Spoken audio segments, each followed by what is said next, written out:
In the land of Telaris, on the road to Sunport City, our adventurers found themselves set upon by a trio of assassins, seemingly targeting Barakiel. The group made quick work of one of the intruders and kept one alive for questioning, while the third fled. Through careful interrogation, and not so careful coercion, the assassin revealed little. A letter in his cloak, however, shed a bit more light on the situation. The letter bore the initials T-E-L and a description of Barakiel. During the battle, the party was joined by a new member, Yannick Richter, sent from the Flamekeepers to aid the group in their investigation. The rest of their journey went without incident, and the party arrived in Sunport City, where they have made inquiries regarding the origin of the mysterious portals being opened into the elemental plane of water. They have learned of an elven man who was present during the opening of the first portal, and were told of his suspicious actions. They attempted to gather more information from the tavern's patrons, but hit a wall with the drunken halfling Tasir. Meanwhile, Lord Osborne took it upon himself to concoct a scheme to lure the assassins targeting Barakiel into the Seafoam Inn. We rejoin our party as they plan their ambush.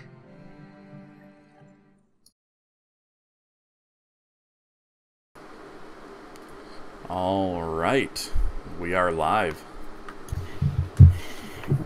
Hello, everyone. Hello. Hello. Howdy, howdy. We got a full house tonight. Yeah, for the first time in actually forever, we have everyone in today. That is true. That is true. All right. All right, I gotta go. All right, so first off, hello everyone, and welcome to Session 3, Episode 4 of Forever DM No More. We are an actual play Dungeons and Dragons live stream, brought to you by myself and these lovely people before you. If you're just tuning in for the first time, please go ahead and jump over to Twitter and follow all of these names you see on the screen. We'd all appreciate it. And then be sure to catch the videos of our previous games on YouTube on the Friendly Dungeon Master channel. And also, real quick, before I keep forgetting, or because I keep forgetting, before I forget again, the music that is used in the intro videos is provided by a lady named Melissa Elliott, and it is, that's a lot of typing, and is used under the CC-BY 4.0 free use license, or Creative Commons license. I keep forgetting to credit that, but it is now in the description of the channel as well. So thank you to Melissa for allowing us to use that. So, when last we left off, you guys, as the intro video detailed, had been set upon by a trio of assassins. You'd managed to kill one, and one of them got away, but the third was brought to the camp for questioning. Stitch used his interrogation techniques to varying degrees of success. Didn't get a lot of information from that fella, but he was carrying a letter that basically was a contract for Barakiel, for his capture or death. So you guys, with that information, the assassin accepted Barakiel's offer of a quick death and a slightly more noble death than rolling himself into the fire, as he attempted to do. So that happened. And Yannick and Barakiel together dug the graves for the dead assassins, not knowing where the third had fled off to. Once you got into Sunport City, you guys visited Croc's Armory and spoke with him a bit, and then went to the Seafoam Inn, most of the party, and spoke with Skell, the Dragonborn barkeep there. Got a little bit of information from him regarding the origination of these portals, and a possible lead on someone who is at least connected to them, possibly the person who is actually opening them, and attempted to speak with Tasir, the incredibly alcoholic halfling. Ozzy got frustrated with Tace here and left him alone. I did. And Ozzy also took it upon himself to to hatch a scheme to essentially honeypot the assassins or whoever is behind them into coming into the inn and and to see who it is and whatever else it is you guys wish to do if someone actually shows up. To that end, you guys enlisted the aid of a tiefling lady of the night named Desira. And we left off basically right as you guys were finishing that conversation with her. Ozzy had persuaded her with money to basically hire someone to go fetch a letter from the post for Jorah, who Ozzy is pretending to be. So Yep. Desira gets up from her table, finishes whatever drink that she had in her mug, sets it down on the bar, and kind of sachets out. Before she leaves, I need to just quietly tell her, Barakiel has a lot of sexual shame, so don't approach him about this right now. It starts immediately. This is a gift from me to him. Okay. All right. It's not the first time. So she exits, presumably going to do this task that she has been given. What is Excellent. everyone else doing? Well, it's sort of evening time, so I was thinking of going to sleep. All right. Okay. I'll look at Ozzy and I say, I hope you know what you're doing. I believe so. I am quite a smart person. This will work out. Barakiel wasn't really privy to... No. No, so No. I think...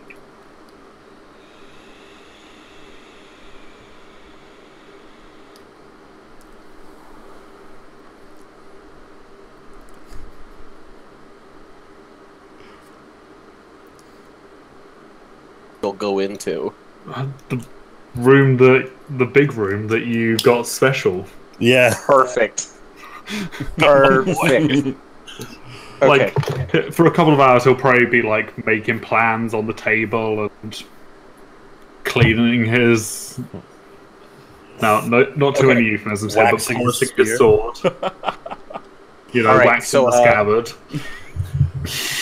So, if you went up there, I would like to go talk to Barakiel. I would like to go up, and I knock on the door. Yeah. I open the...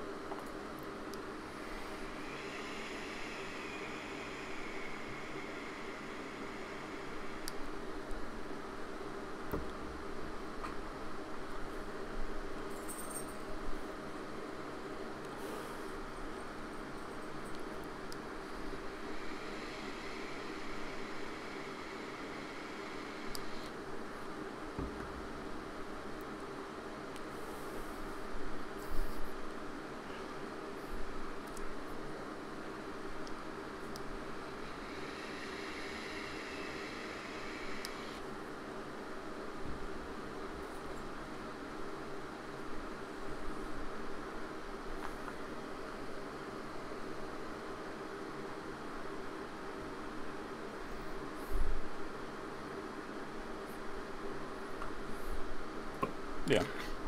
Yep. Okay.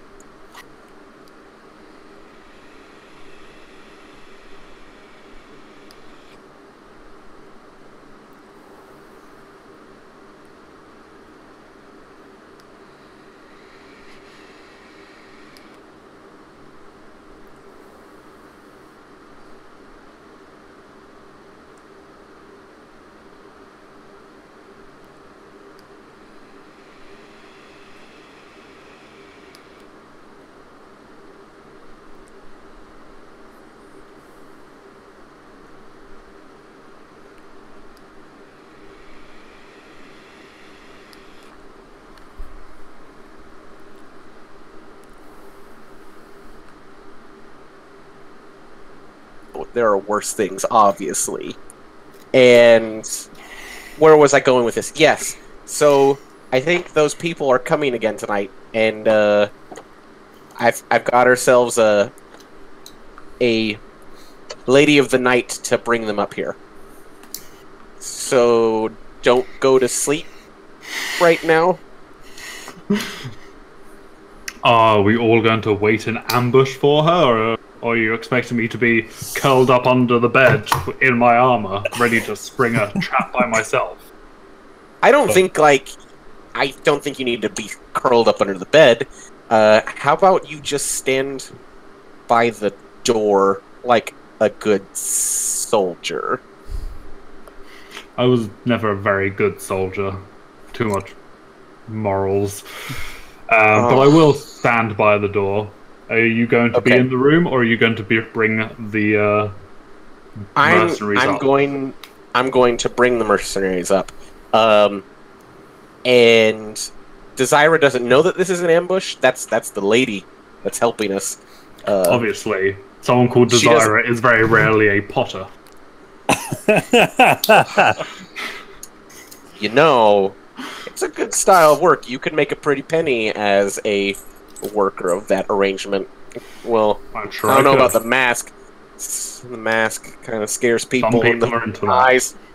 Okay, so she'll be waiting up here with you, and I may have told her that you are needing some of a therapy. And then I close the door. As long as you paid for it. I've paid. Don't look a gift halfling in the mouth.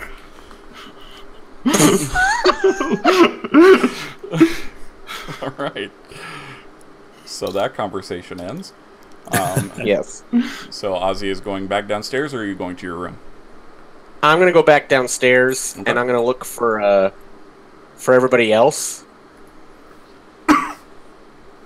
Kind of gather them around and sit them at the table and say, we have some business to discuss. Okay. While that conversation was happening, did you guys want to have any conversations of your own? I think for the most part, Gorman would be sitting quietly, unless engaged by someone. Pacifica, whom I don't know where she last was, but she's here now. She's at the table with the rest of the party. All right. She was just being very quiet. Yeah. Probably petting a dog. Kind of dazed for a second. And then she's just like, you know, I need to find a library that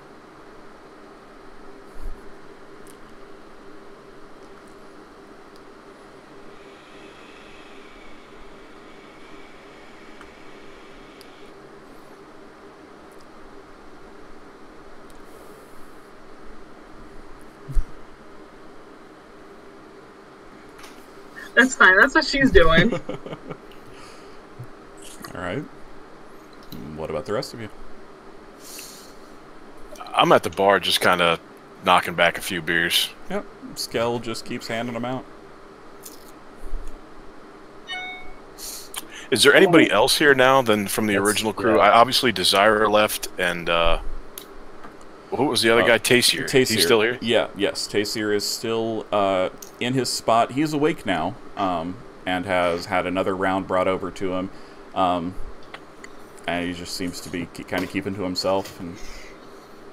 But no new customers? Nope. It's pretty late. If it's late, then Gorman will retire. He'll take his leave for the night. Okay. You meet Ozzy on the stairs as you go up. Gormer, are you going to sleep?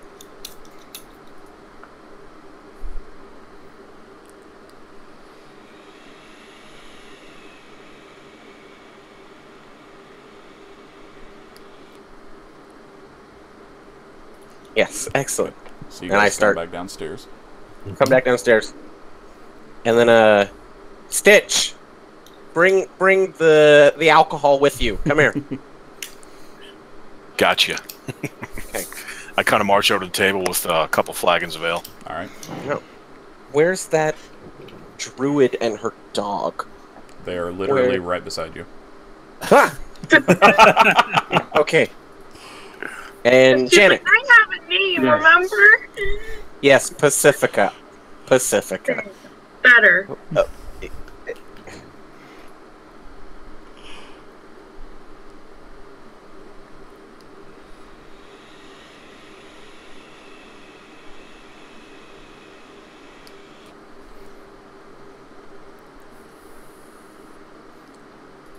Yes, I know. Okay. So, those people...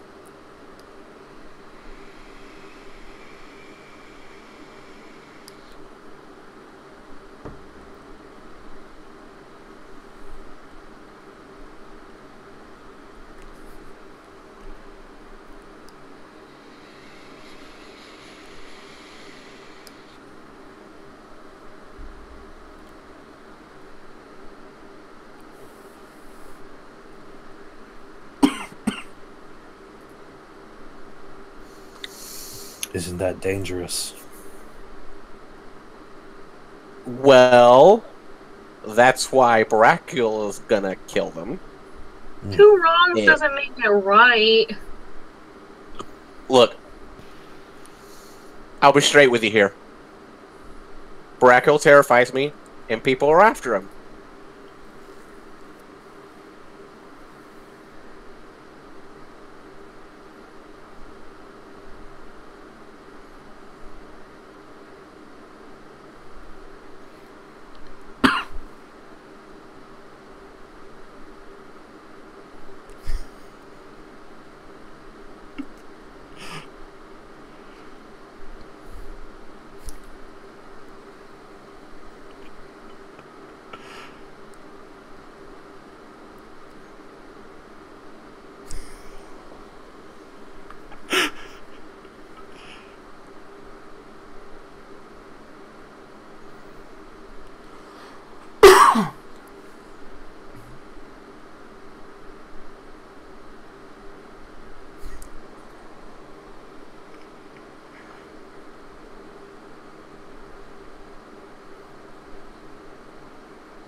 I've never wanted to do something like that.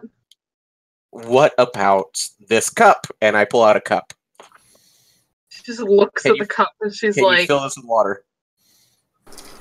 Hold on just a second, guys. So, quick note. I'm an idiot. Oh. And someone brought it to my attention on chat that I was accidentally muting the desktop instead of my own mic for the stream. So... Oh, no. Yeah. Not sure exactly like how much of that was cut out, but can we just do a quick recap? I am so sorry. It happens. I'm so sorry. Okay, so a recap. God. A recap. Let's see.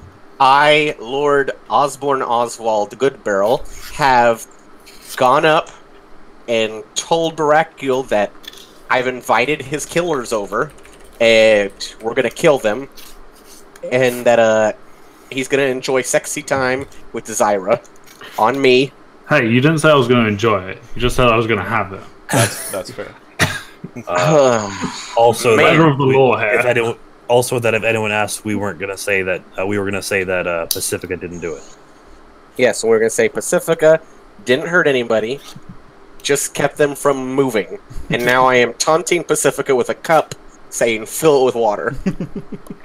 All right. You know what Pacifica does?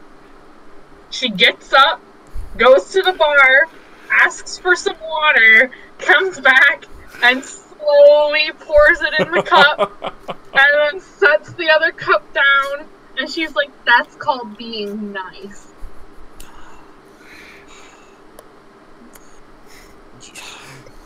I just got you there. Janik gets up and he goes to Skell. Skell, I have a question about the law in this town. Yeah. If someone is, hypothetically attacked and they defend themselves, what's the law's take on that here? Depends on how much coin you got.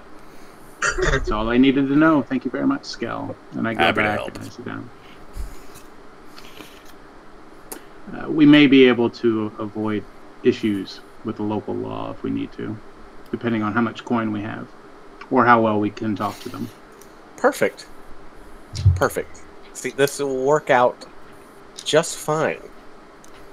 It'll be great. I take a sip of the water, and I go, Pacifica, this water magic of yours was very lovely. Thank you. I don't know why you thought I could do water magic. I just kind of put my head on the table for a second and go back up. You're making assumptions about me. Do you guys see this? You see this? I do prestidigitation with my cards, and I have 3 cards come up, and I put like one as a wood druid, one as like a desert druid, one as a ocean druid. And I'm like, okay, are any of these like what you do? Okay, so I practice the circle of the shepherd. Okay. So I don't do water magic. I've never even seen a desert magic druid. If you As know you're one, talking, I'd like to meet them. they poof. Okay, a shepherd druid. And so I have 1 card stay as a shepherd and a bunch of sheep cards on the table. Yeah, those like sheep this. are you guys. I'm not. I have sheep. one of them turn into a Barakiel as a sheep, and then another is Gormer, then a Stitch, and then me. And we're all sheep bodies, and I have them all like start bawling at you like that. Yeah. Like that. Yeah. Gorman will grab the card with his face and just kind of... He made your nose too big.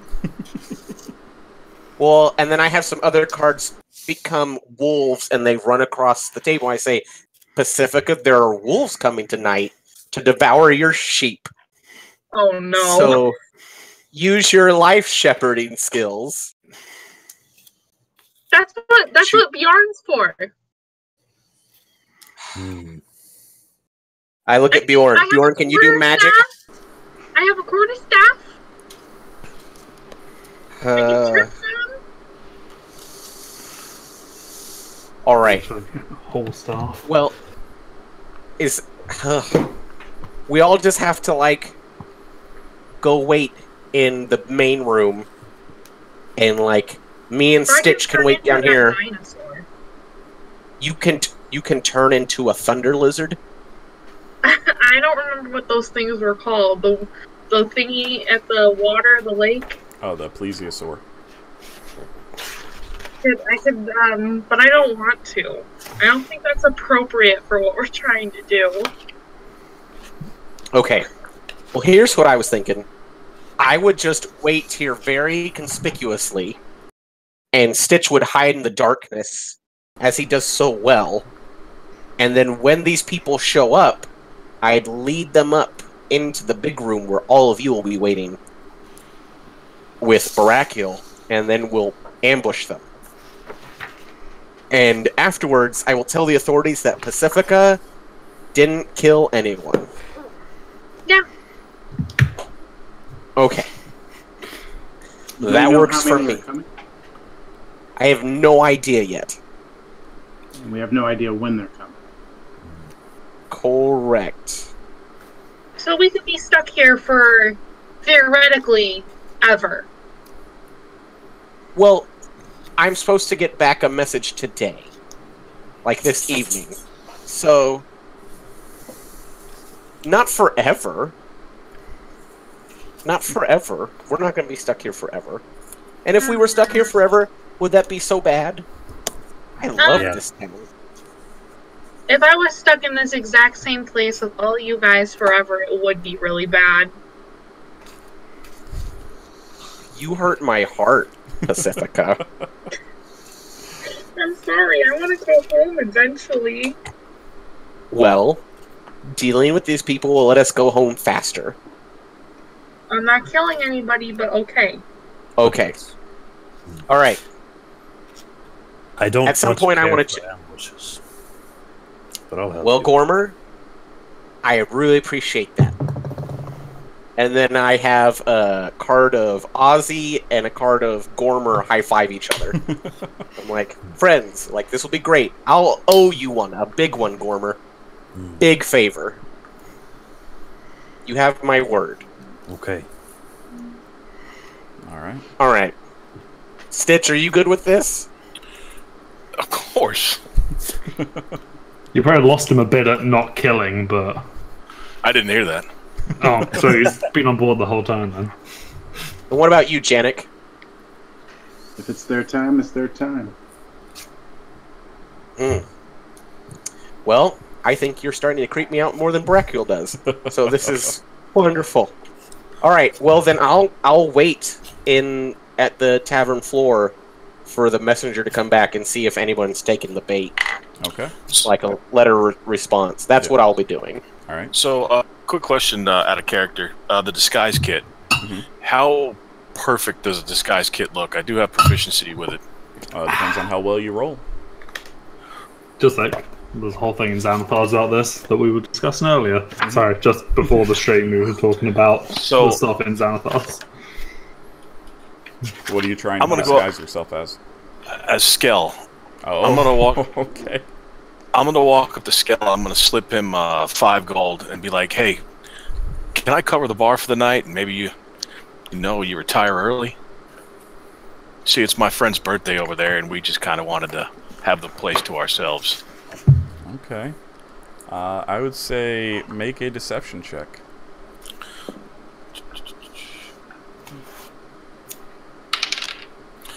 That is a 24. Yeah. So he's... Alright. I'm getting tired of standing here anyway. Is there anywhere you would like me to go, sir? I assume you have a room in here? Yeah. If you just want to retire for the night and take a good rest, we got it covered. If any patrons come in, I'll take care of it. Alright. There's nobody going to be coming in this late at night anyway. Maybe. So he kind of, like, hitches up his his this very is a terrible bartender. yeah, he doesn't give a shit. He's seen you guys planning, like he knows some shit it's on its way. Like, he doesn't want to be here nope, for it. Nope. I don't blame him. So yeah, he takes the money and kind of walks behind the bar through a little doorway, kind of has to turn sideways to get through it, and closes the door, and you hear it latch behind him. Okay. So The only with my person left disguise in here is Taysir. And is he? I'm assuming he's drunk at this point. He looks perpetually drunk.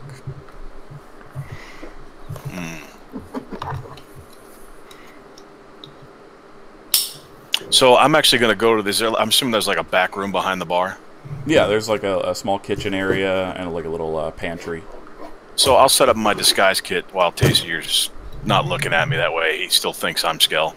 Okay. If possible. Okay. All right. It's a DC-20 disguise to copy a humanoid's appearance. All right. Well, there you go. Oh.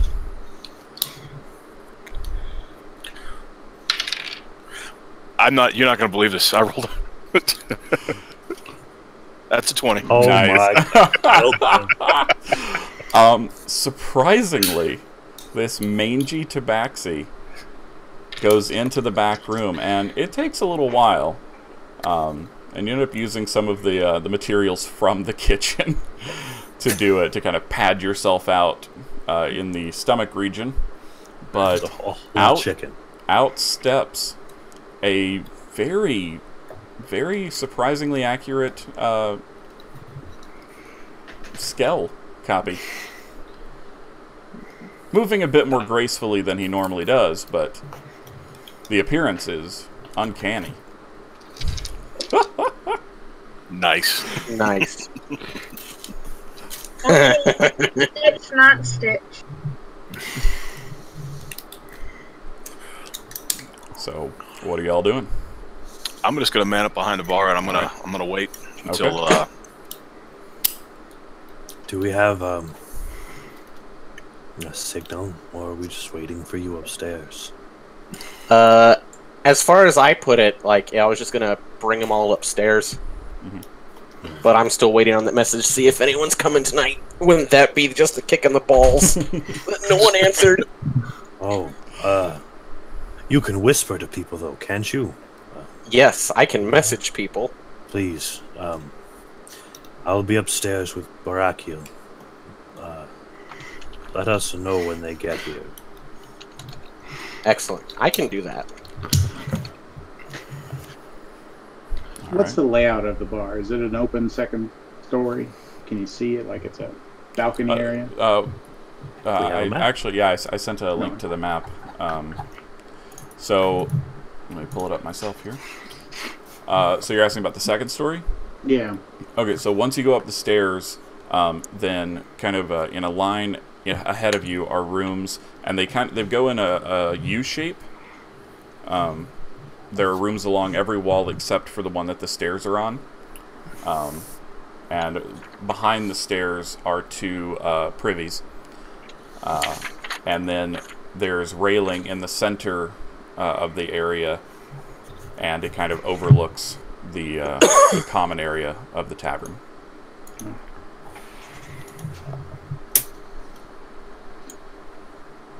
All right. Well, does anyone come with a message? Any letters? That Desira...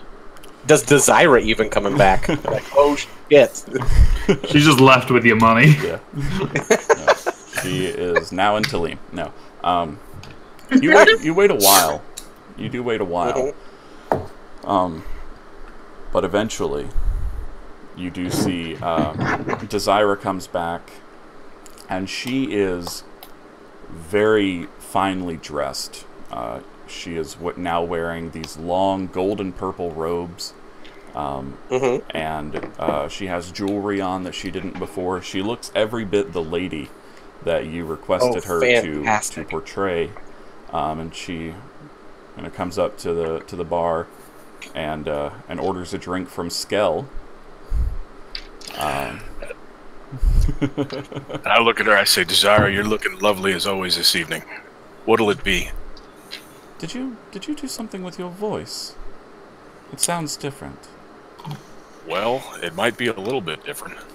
No, you drink enough, that's for certain. The usual, darling. I like to believe the collar is still there. What? So I hear this, and like I start freaking the fuck out, and I go, Desira, what is your usual? I'd like to have something that you would drink tonight. I tend to drink fine wine, but I like mine watered down. I like to keep my wits about me. Oh yes, a fine wine that's watered down. You do hear them. Some good barrel wine, I'm assuming, yes? Indeed. Oh, lovely. I'll have one as well. A fine wine watered down. So I kind of turn around, I take 2 glasses, and I put wine in each, and I put water in one. And I hand Desira the one with the watered down version, and I give Ozzy the one that's not watered down. Okay, you can tell immediately. This is your stuff. I drink it, and I'm sipping it, and I'm like, thank fuck. And she kind of sips in. She's like, all right. And so she kind of goes and sits, not next to Ozzy or Jorah, as she knows you. Not like right next to you. There's a little bit of distance. Just kind of properly sitting and waiting. And she does at one point kind of lean over and is like, I sent my servant to pick up the post not long ago. Should be back soon. Wonderful. Well, Barakiel is waiting upstairs, and when your messenger comes back, please go up and join Barakiel. He loves, what can I say, the dirty talk. The more grotesque you can be with him, the better. He's gotten really good at this role-playing of, like, being hard to get. So... At that mention, Gormer will excuse himself.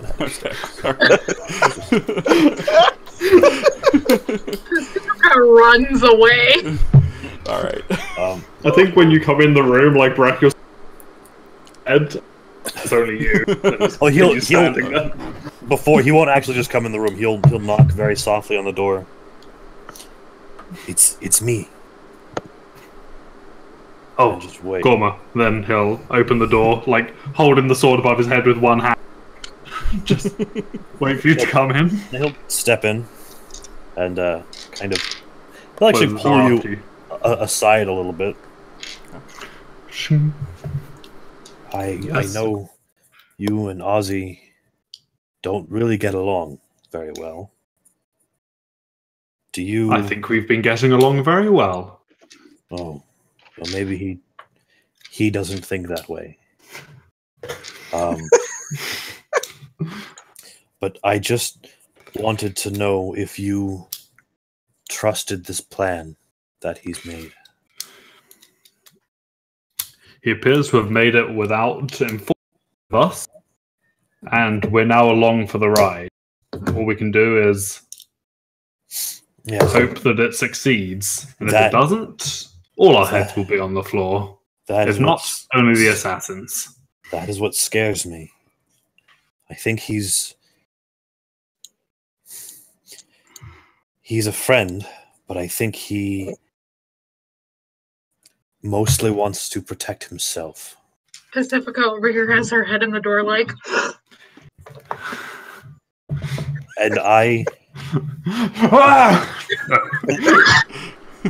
don't... Oh, it's Pacifica. Come in.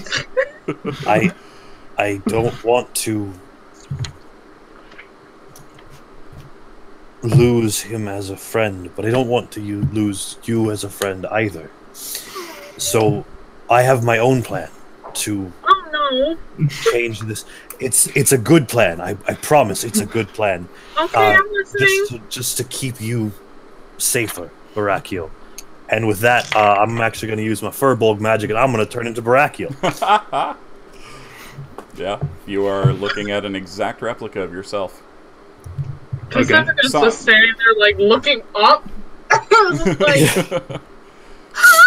Now, if they come to attack you, they might hit me instead. But now you're gonna get hurt. I'll put a hand on Gorma's shoulder and say, Gorma, it is my job to protect all of you. You don't need to put yourself in harm's way. I will stand at the vanguard, and you just punch him in the ribs or something. He kind of nods and just looks very firmly through the mask, just eye to eye, kind of having to lean a little bit. I've lost too many people to my inaction. And I won't have it happen again.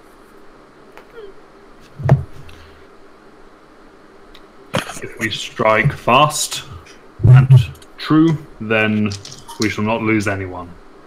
But they shall lose everything. Yes. Okay, well, I changed my mind. I'll throw my scimitar in. Wouldn't it be better if you turned into a dinosaur or something and crushed them with your mighty jaws? No, what if I fall through the floor? Then take them with them, and I shall plunge on them. You guys won't be able to pull me out, and I'll just... What if I turned into a dinosaur and I was the most pathetic dinosaur ever? I have literally only seen one dinosaur, and I cut its head off. What if I had a bow in my hair? Wait, dinosaurs don't have hair. They had feathers, surely. Anyway. Either way, do what you can do. I didn't ask for any of you to help me. This is people after me, but you have thrown yourselves in with me, so I would not see any of you hurt. It is not your place to be hurt for me. We're all volunteers together. We're definitely volunteers now. Alright. Okay. So, yes. Barakiel will continue standing by the door. The sword a bit more loosely over his shoulder, but... Alright. So you three are now waiting in Barakiel's room for Ozzy and Bjorn. Sorry, Bjorn. You four are waiting in Barakiel's room. Yannick, where are you currently? I'll be at the bar with Scale. Alright. Okay. It's about another hour or so when the front of the tavern opens, and you see a young boy come in, kind of dirty, street urchin looking fella. He comes in, and behind him, hands clasped behind his back, arrives a tall figure wearing long traveling robes and a sort of a bandana scarf over the lower half of his face, and who walks up to the bar, nods at Skell / Stitch, and passes over a few gold. I would appreciate it if you would clear this place out. It's as clear as it's probably gonna get. And he kind of looks over to the side at Taysir. Pay no mind to him. He's just the usual drunk. He's no trouble. As this is happening, and I'm watching, I start shaking with a little bit of anxiety, and I point at Desira, and I send her a message, and I go, "Is the small boy your servant? Nod yes or no." She nods. Okay. Very, very faintly. And then I say, in a second message, I say, I believe it's time for you to retire to the large room upstairs. You send this to Desira? Yes. Okay. And she stands up and begins walking up the stairs. And as she does, the man in the robe turns. That's quite all right, dear. You don't need to leave. She kind of stops for a second and then continues on her way. And he just kind of... Everyone makes things so difficult for themselves. And he will turn and approach you.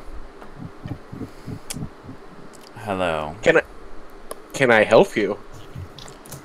You were the one who sent the message, were you not?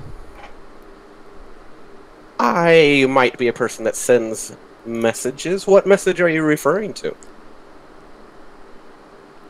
T-E-L. Sends their regards. Oh, fantastic. I am very honored to be among a presence of the TEL, as such as yourself. My name is Jorah. You've come to do business with my mistress, Alzalinda. Of course. Well, she's gone up to retire for the night so that we could have the privacy that we needed. Would you like to follow me and I'll show you the way? Yes, you might want to let your friends know that I am here. Which friends are we talking about? Lord Osborne. Let us be truthful with one another. I know who you are. I am Lord Edwin Cullis. And just as a quick note, you would know this name. The Cullis, Edwin Cullis, C-U-L-L-A-S. Edwin Cullis. Yep, C-U-L-L-A-S. The Cullis family is the family of that the noble who was executed belonged to. Specifically, this is that particular fellow's brother. So just Ozzy knows that, right? Oh, he's the only one. You would have heard the name. Okay. Okay. What do I know about this family? You want me to do a history check? Sure. Okay.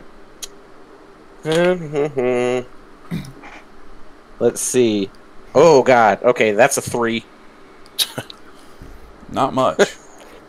Unfortunately. I just know that this is the family that has the noble that was killed. Mm-hmm. Okay. So I pause for a second and I just kind of go,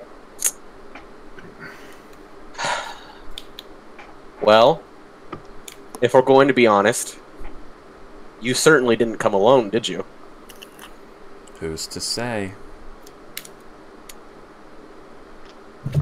You show me yours, well, I'll show you mine. The thing is, if we're going to be honest, I'm sitting on a timed fireball spell. So if something happens to me, this whole place goes up. I'm assuming I need to roll a deception. Sure. Okay. Yeah. 8. He kind of leans in a little. Wild surge. And nothing is going to happen to you. Nothing is going to happen to me. We're going to go upstairs and have a conversation with your friends. Particularly Barakiel. I have an offer. Insight check. Him. Go ahead. Okay, that's a 12. Okay. He's being pretty upfront. Okay. from my position at the bar, can I look out the windows or look out the... Did they close the door? I'm assuming they did. Yeah.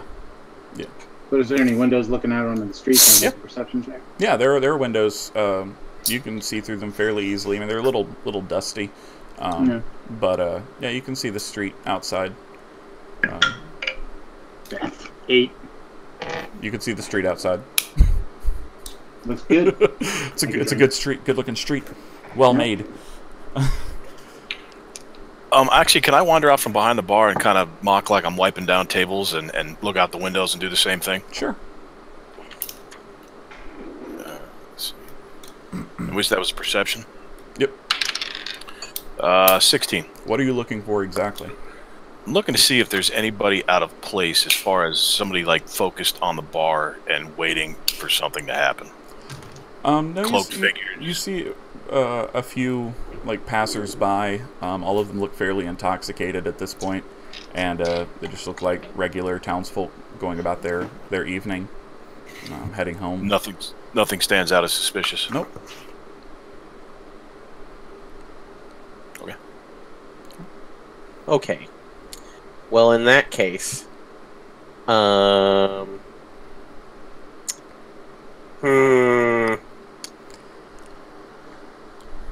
I say, well, then you should probably follow me upstairs then. Lead the way. Okay. So I'm gonna walk with him, and as we're going up the stairs, oh god, okay. I say, now, how exactly did your brother die? My brother died at the hands of Barakiel. He was executed by him after a judge had declared him innocent. I see. Apparently, the angel feels that he is above the laws of the land. I wouldn't disagree with that. He does seem to think he is a judge of sorts. And in return, he was given a slap on the wrist. A pittance of a punishment. So, I will knock on the door 3 times. Okay. And I'll say, "It's Ozzy with a friend. Open the door nicely, please." Was this part of the plan? Do what?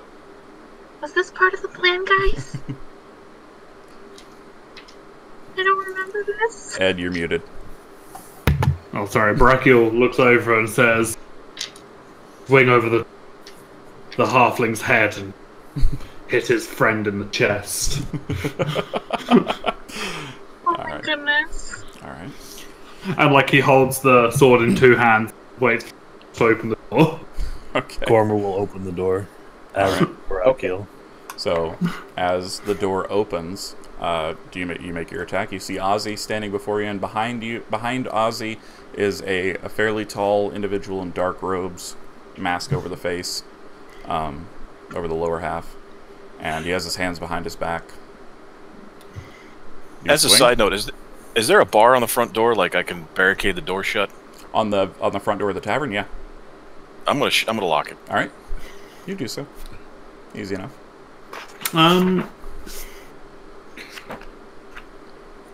I think that instead of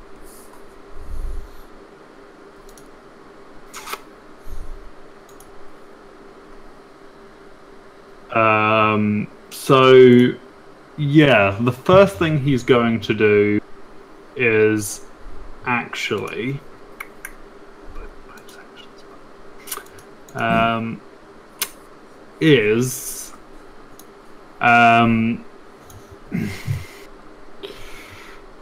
he will look the guy, fix him a one-eyed glare, and bellow that he should fight him, and he's going to cast Compel Duel. Oh no! All right. As a bonus action, Okay. so he must make a Wisdom saving throw. On a failed save, the target has disadvantage on attack rolls against creatures other than me. Must make a Wisdom save each time it tries to move to a space that is more than 30 feet away from me. What's the DC on that? DC 12. It's not super hard because He I'm rolled a low level. He rolled a 13. Okay. So he twitches his head a little. Cute. Yeah. And that's a bonus action to do that. So with action, I shall leap over the top of Ozzy and try and grapple Okay. this man. You will roll a 4, and you will fail.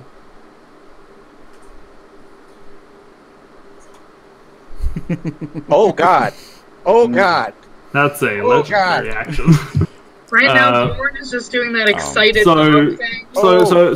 How does it work? Is it like Barakiel like leaps over the top of Ozzy and like passes through the guy, or like No, he just it's like he sees it coming and just kind of steps out of the way of your grasp. And okay, yeah. Right. And I go, all right, well, this is... and I start casting Reduce on him. Okay, is there a save against that? Yes. Yeah, it's DC 13 for me. He rolled a natural 13. Oh my God. And, all right, wild magic happens. Yep. Oh boy. Here we go. This is where we actually explode. He wasn't lying about the fireball. Nope. I rolled a 77. I cast polymorph on myself, and if the fail is saved, I'm turned into a sheep. Okay. This is kind of irony. Yeah, it is. After earlier. That's kind of ironic. Do you make the save? I rolled a 10. I am a sheep. So, you guys see Ozzy kind of stretch out his hand, some cards flutter, and then it's like they turn back on him, and he is covered in this sheet of cards, and when they dissipate, there is now a sheep where Ozzy used to be. How long does polymorph last? I can't remember. I'm looking it up. Is it an hour? I think it's an hour. I think it's an hour. It's either a minute or an hour. I know that's a lot. The spell transform a creature. 1 hour. So if you bring me down to 0 hit points, I will turn back into who I am. The creature is limited in the actions it can perform by the nature of its new form, and it can't speak, can't cast spells, or take any other action that requires hand to speech. I love wild. I am loving wild magic. All I of my just have to say.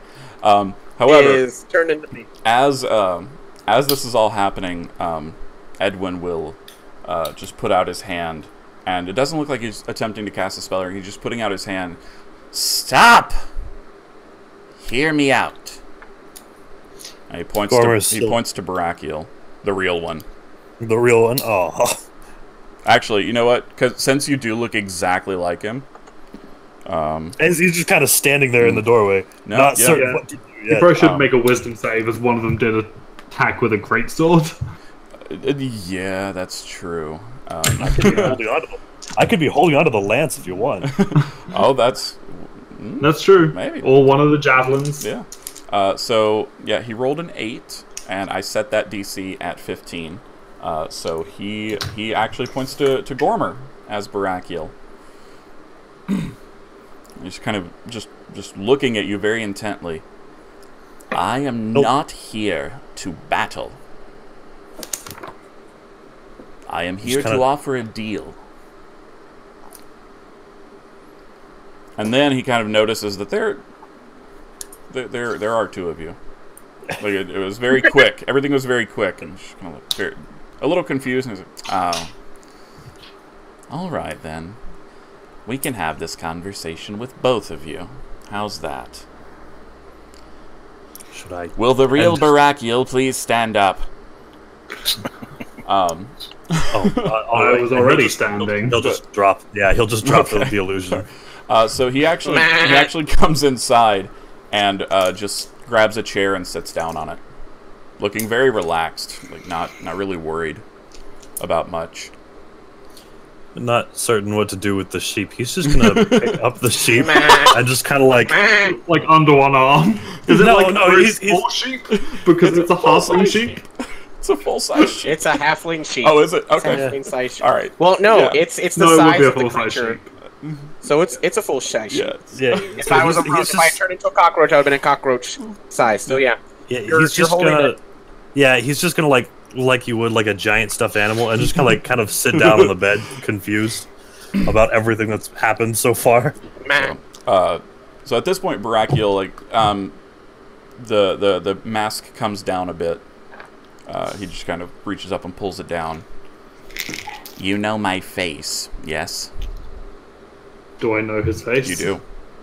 Okay, where do I know his face from? He looks a lot like his brother. Like a lot? Like the same? Not the same. Just very... Okay. The nose is very kind of squat and almost pushed in like it's been punched repeatedly. And it's very wide and flat. There's a cleft in the chin that is very reminiscent of his brother, and he furrows his brow in much the same way. So there are definite similarities that you would see. And he just gestures towards another chair for you to sit. I would speak with you. I would continue standing. I remember the tricks your brother tried to pull on me. Very well. I want to be honest with you. I hated my brother. Absolutely loathed him. However, he was family. And you killed him. Under normal circumstances, if you had gotten away with it, I would consider it a favor done to me by the gods, or by the universe, and leave it at that. However, our father sees things differently. He liked the little shit, for reasons one can only fathom. So, I am here on behalf of my family to offer you this deal.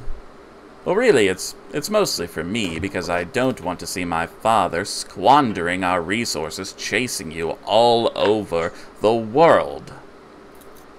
So, here is my proposal. In 2 months' time, you will make the journey to Iber. You will go to the Cullis Keep, and you will turn yourself in, to be passed judgment from my father. If you agree to this, I will ensure that no more attempts are made upon your life or the lives of your friends. However, if you do not agree, I am compelled to tell you, there will be more.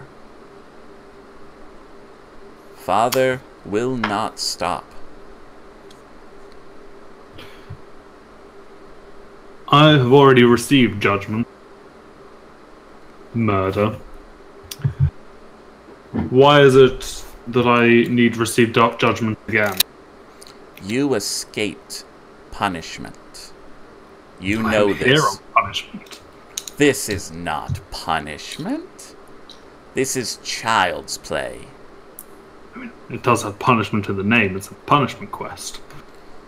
Given to you by the bleeding hearts of Talim, not the iron fist of Iber. He'll kind of look down at his hands when he mentions iron fist, and then back up at him and just kind of look at him confused. Are they regular fleshy hands? Yeah, they are. They're just normal hands. They're gloved, but do what? In my head, go ahead. I will note that Pacifica, while this is all happening, she probably squat down on the ground against the wall and is just sitting there, like, with her quarterstaff in her hand shaking because she doesn't know what she's supposed to do. Alright. Okay, so Ozzy is freaking out in his head, and he's, like, yelling at Gormer and going like, Gormer, I need you to unpolymorph me. Beat my head, Gormer. Beat it. Beat my head in. Beat my head something. Anyway, I hate to be that guy, but you have the intelligence of a sheep, because unlike wild shape, that is true. polymorph changes your mental stats as well. Oh, it's the mental stats? Yep. It's everything. Oh, yeah. God. Okay, so I'm just because what I was planning is that, like, he's saying all these things, but still only that's coming out is like the entire time. So we'll say that you're still like help, help, help, and that's pretty much anything. Something's gone wrong. Yeah. Yeah. I can understand animals. Oh fuck, that's right. Yeah, you can. You can get the gist. Ozzy the sheep is shouting for help. Help! Help! Help! Just kind of Fix! calm. Fix! Give him pets. Yeah, just do his Roll best. animal handling on Ozzy. Who's a good I was sheep? about to do that. Who's yeah. a good sheep? Me face! Help! Help! Let me die! Let me die!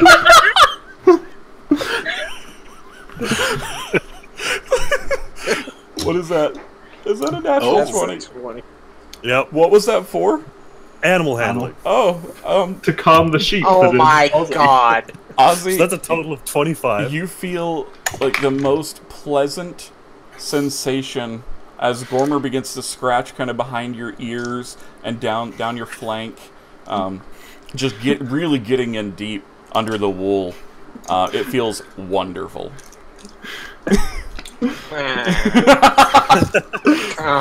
Thank you. Calm. Food. So Edwin is kind of like lounging at this point on the chair, and is just kind of picking at his fingernails.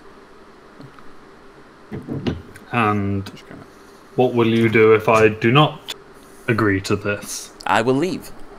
I will tell my father, and he will send more to you. If I do not return, he will still send more. He'll probably send more, because he will assume that you've killed me as well.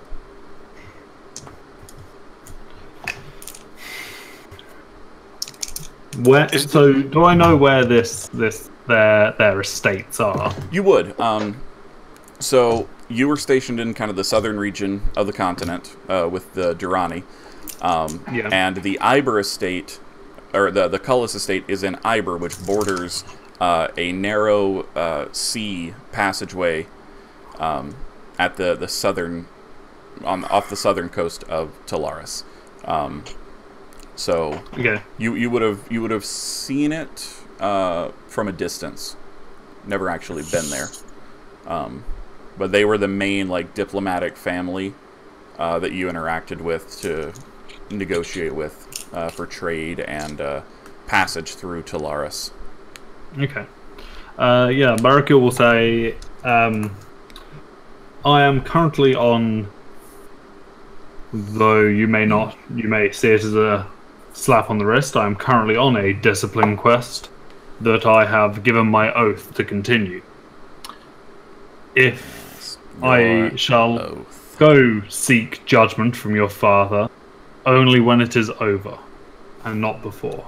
If that is under a month, I shall be there sooner. If it is over a month, I shall be there later. That is the best I can offer. But I give you my word, I shall come and argue my case before your father as my next point of call. Very well. Once I have been released from service. Permit me. It's not that I don't believe you, honestly. However, I must be sure. Swear on your mask. Everything I promise, I swear on and my God. Very well. then our business here is concluded. Before he leaves, Barakiel just stands behind him, and I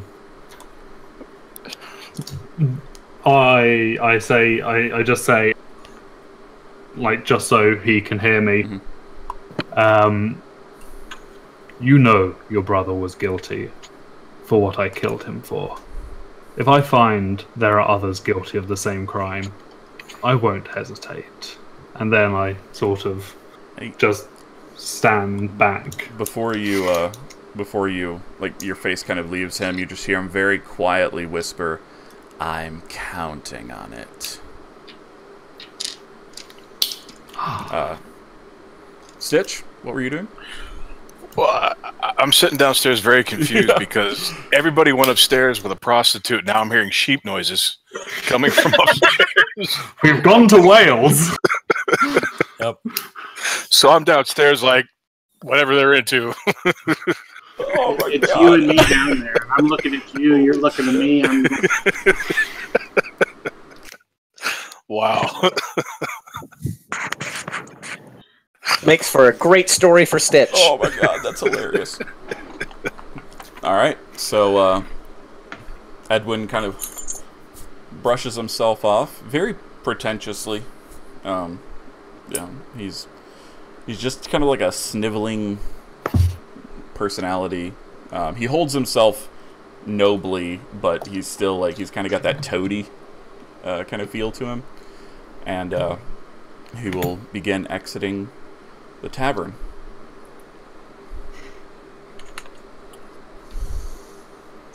You have my word, there will be no more attempts on your life.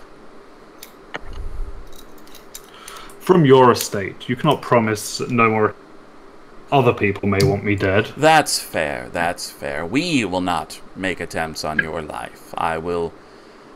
If my father tries, I will persuade him otherwise.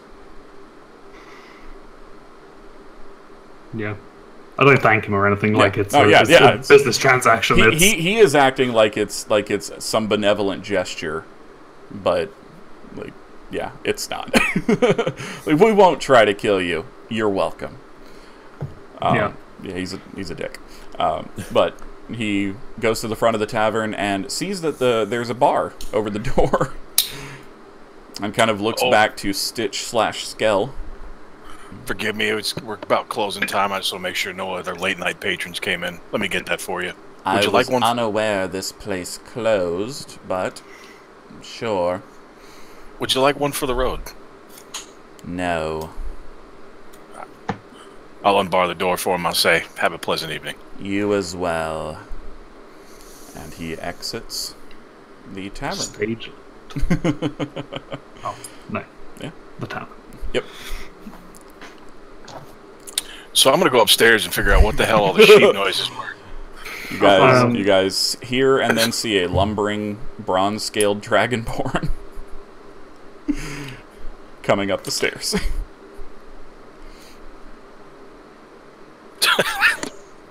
Oh, this is going to get on. I'll be like, what is going on up here? Why is there a sheep? And where is Ozzy? Ozzy is the sheep. What? Can somebody fix this? I can't. I think we should all go to bed, and it will all be better in the morning. Now, if you could please leave, I wish to get undressed. Barakiel, you should not face their judgment. I agree. I have kept us all safe on this quest, and I shall not face their judgment. I shall argue my case. I am righteous in this, and therefore will be proven right. But they've already decided how they feel about you, obviously. It's not even going to be a trial. It's just going to be, like, for show. And yes, the show is that man wants me to kill his father. We didn't have any problems with the last ones on the road. We can probably do it again. We should have just sent him away. It's fine. We could have helped make the decision. Well, I appreciate you wishing to help, but unfortunately, my crimes are not yours. So you should not have to deal with their consequences. But we're all on this quest together. We're all redeeming ourselves together. Yes, which is why I shall not go. Can someone put Ozzy to bed?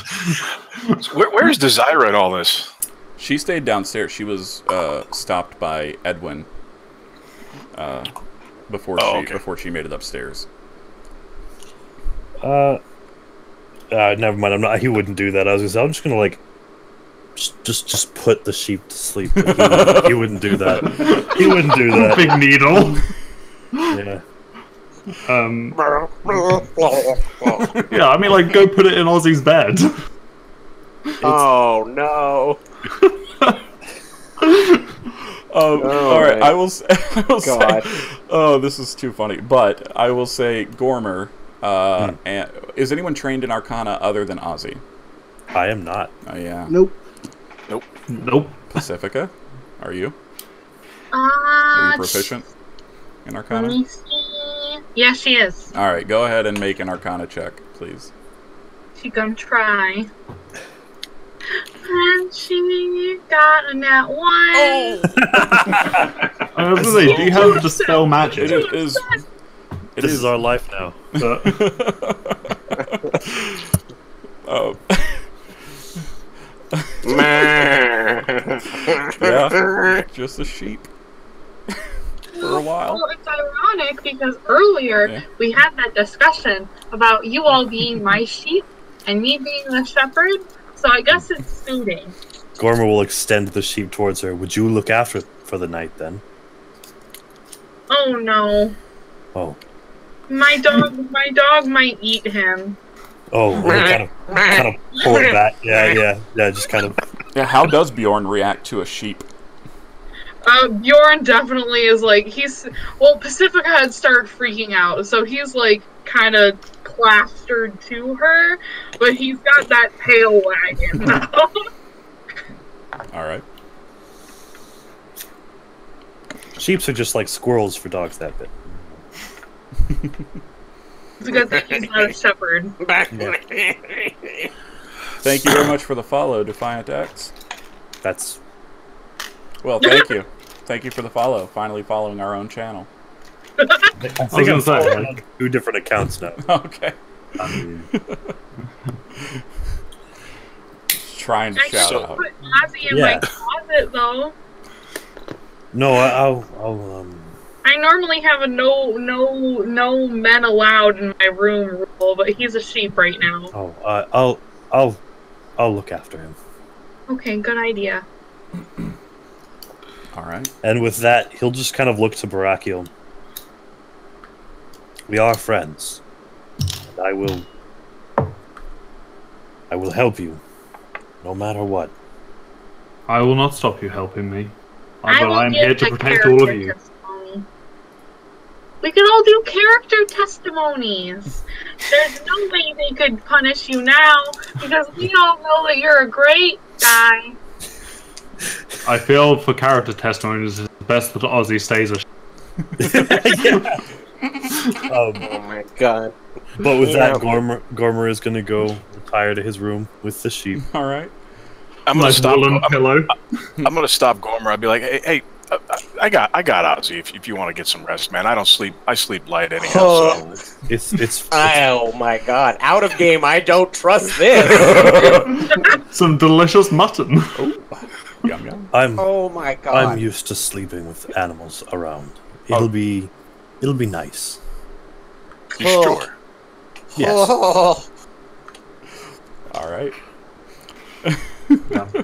Yeah, like Barakiel's told you all that he's going to go to bed now. Yeah, that's why Gormer's. So he's like already taking his chainmail off and like putting it in the chair neatly, like whether or not you guys have left or not. Like he needs to do his. And like jumps out. I'm gonna go downstairs and find Desira and be like, hey, are you still on the clock? I have been paid. I say follow me. Hold on. You still look like Skell. And I doffed, guys. Oh, okay. So you're like in the process of removing everything, pulling, like wiping off the Dragon Ball. Yeah. All right. So she kind of does a double take. That is quite impressive. Yes, I have been paid. He's an extraordinary feline. So I look at her and I say, follow me. And then as I'm passing Barakiel's room, I say, you know, we almost had a sheep. Wow. Oh my god. When in Wales.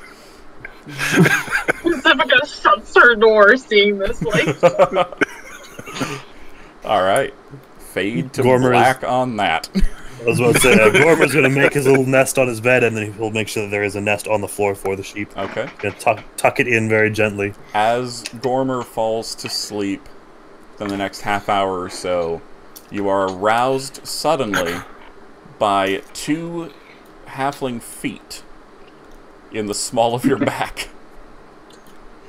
As Ozzy has reverted. Just kind of look over, make sure he's okay, and then just go back to sleep.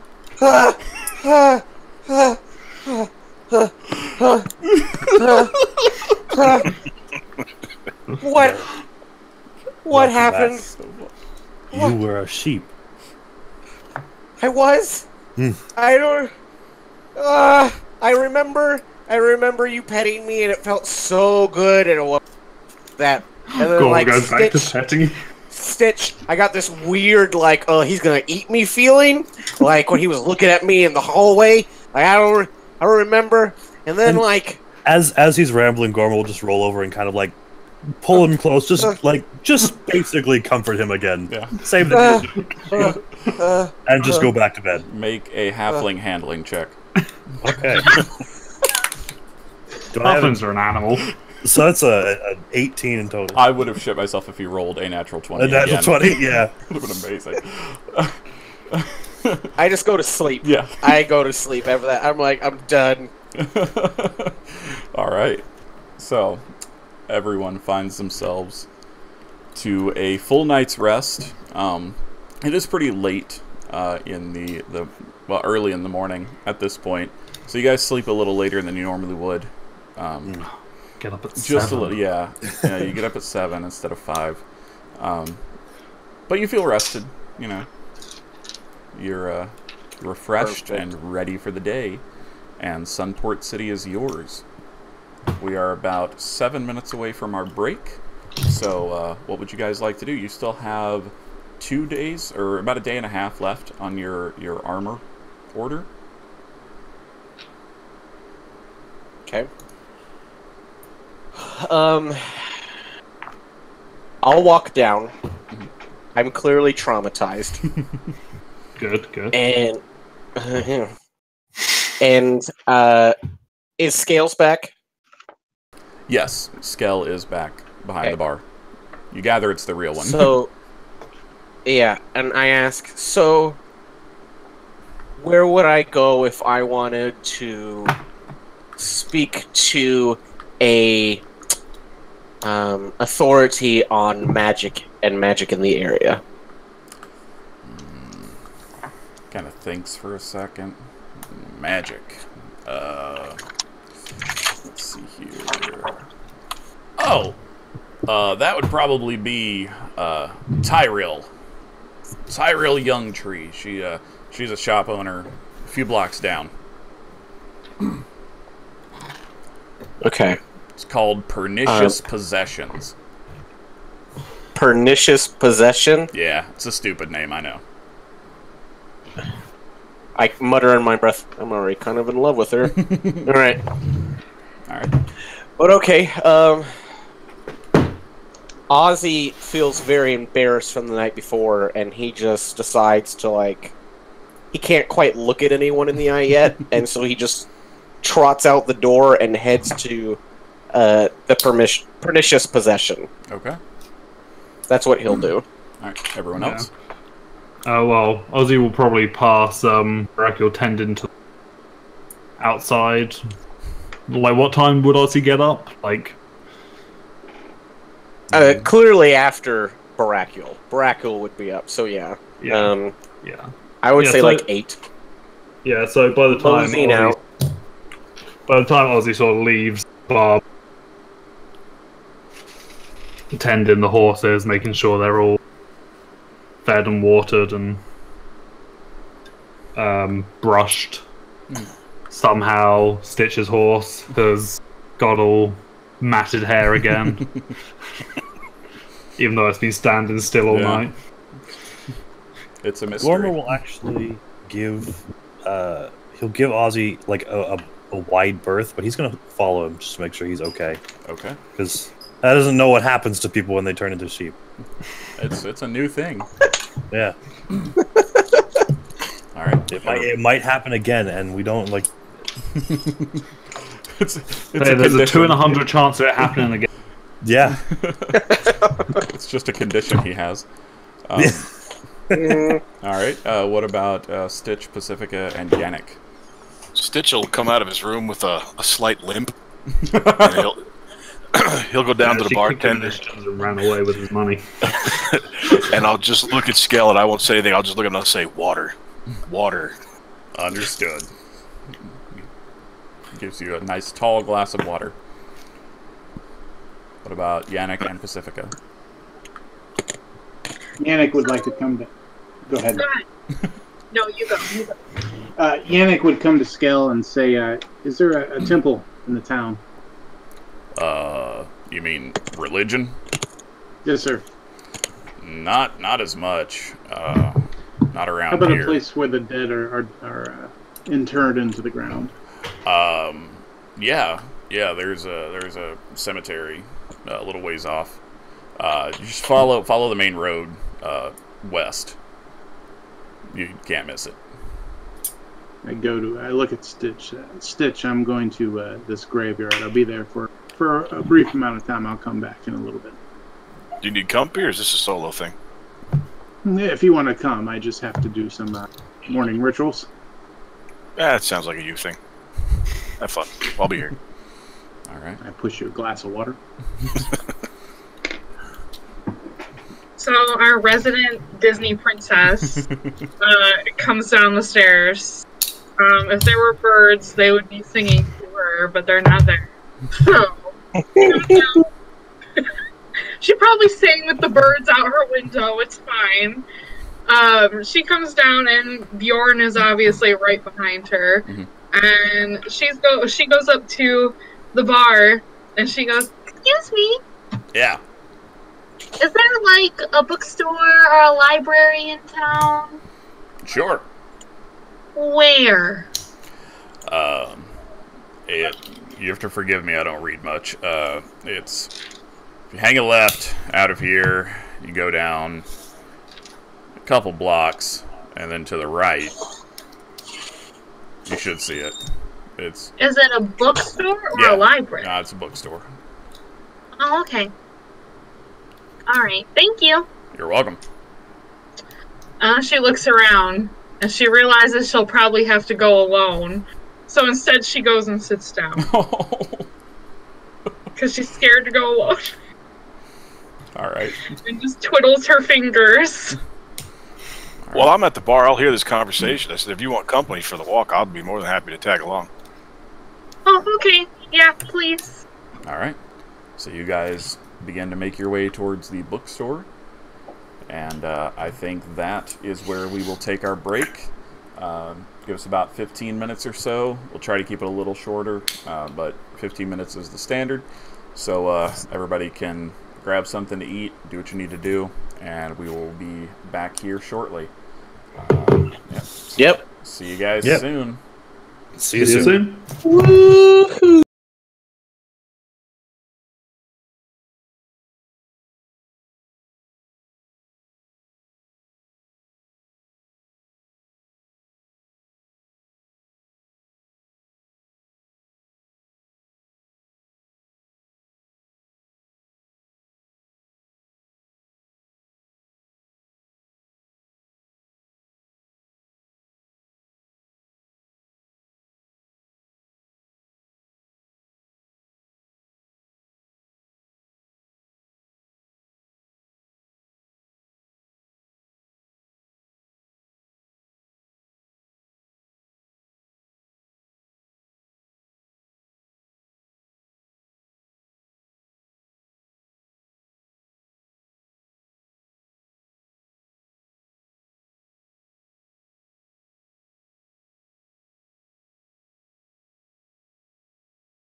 And we are back.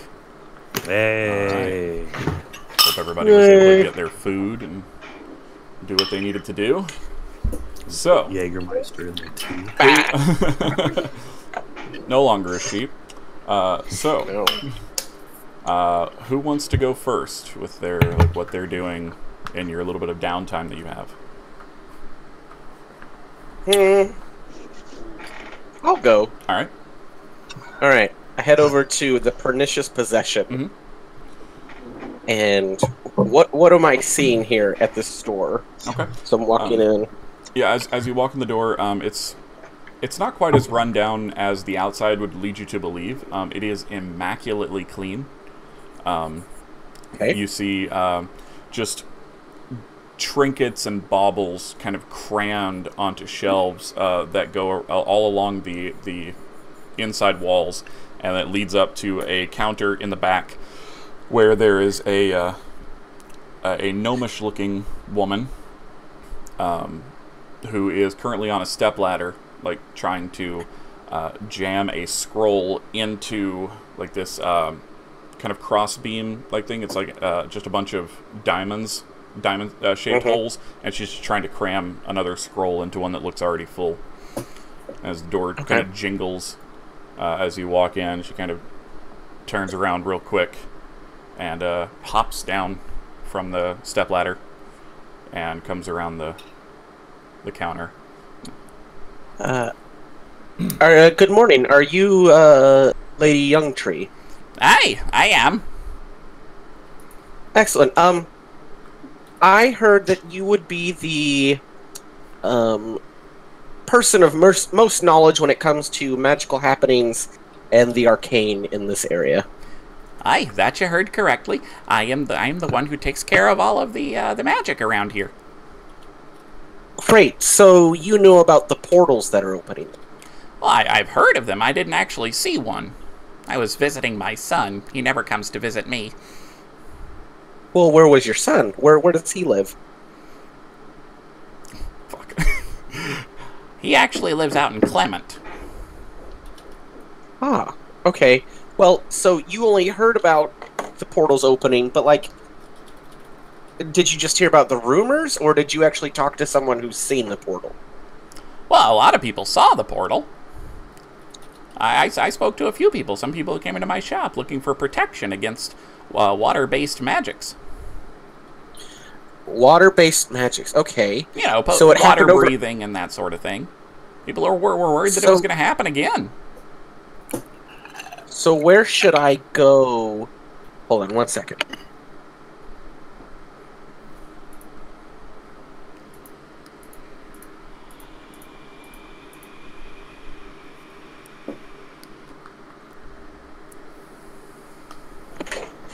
Quest for candy gets me at inopportune moments.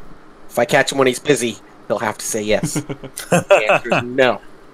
Okay, so people are asking for protection against this, and a lot of people saw it, but, like, where did it happen? Where exactly? Right outside of the Seafoam Inn. Right outside? Yeah, just like in that little town square area. Okay. Would you have anything that could, like, detect these portals? Like, when they're about to open up, or where they've been before? Like, to see, like, the traces of it? Honestly, I don't think so. This seems more elemental in nature. Rather, I deal in arcane magics. This seems more like that druidy stuff. I don't trust that druidy stuff. I don't either. I prefer things I can't understand. Kind of turn my head for a second. Yes. Well, How do you know how many portals have opened? I know there was one here. And I'm pretty sure I heard about one in Hoster not too long ago. Yes. I actually got to see that portal. Really? What was it like? Yes. Well, it was above the lake, and these How big dragon-like? was it? And she actually pulls out like a notepad and a little quill and begins writing down what you're saying. How big was it? Well, it was big enough for a giant swimming dragon-like creature to pop. Oh, goodness. I would say it was a large hole. But, so you haven't seen it, you've just heard about it, and people have been purchasing from you. Correct. Okay. Well then.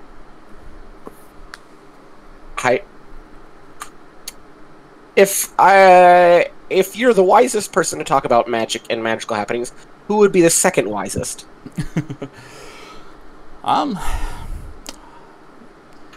Honestly, what exactly are you looking for? Like, what's your question? I'm trying to find myself when one of these portals opens. I want to find myself at the entrance of a portal. Oh, goodness. And see why they keep coming up. I genuinely don't know where you would find someone like that. Maybe the Flame Keepers? Maybe one of them. Perhaps a druid? Perhaps a druid could help? I don't know. Druid. Okay, druids. Do you know any druids in the area? Not recently. Most of them that have passed through here have ended up in Talim or in the surrounding forest areas. You know, druids, they like to be in nature. I prefer the cities myself. Not like I would like to do an insight check at this point to see if I think she's been lying to me. Alright, go ahead. Okay. So distrustful. I am. That's a 10. Seems up front. Rolling low. All night, folks. Got it all night for you. Okay. Alright. Well, I might have to go pester some druids, and I think I know just the druid who might make an introduction. And I do a bow. Okay. And then I walk out of the store. Maybe next time you are in Host or Clement, you can say hi to my son. And what is your son's name? His name is Brian. I know. Young Tree. I know. Brian it was my Youngtree. Husband's choice. He wanted to name Well, it were you after married to a human. human? Yes. Ugh. Younger years. My goodness. All right, and I leave. Bye. I keep walking. Okay. All right. Next. So, Pacifica and I are going to the bookstore. Mm-hmm. Yep. So that's where we're headed. But along the way, I'm gonna kind of keep a lookout for I guess a government building, like a town hall or a mayor's office. Okay. While we're en route. Just make a perception check. 10. 10. You see a few buildings that appear like a little larger than normal, and you do see a kind of squarish looking building that's a single story and has a stockade out in front with a couple of guards that are kind of just lazily leaning against the door jamb, kind of looking around half-heartedly. This appears to be probably a jail, or at the very least like a guard's office. It's the most like authority-based establishment you've seen so far in Sunport, and you would know that there's not a lot of oversight within the city. Like the dockmasters and the guild, the merchants guild, and basically everybody's kind of left to their own devices. And if things get too out of hand, then the guards will step in. But that's pretty rare. Okay.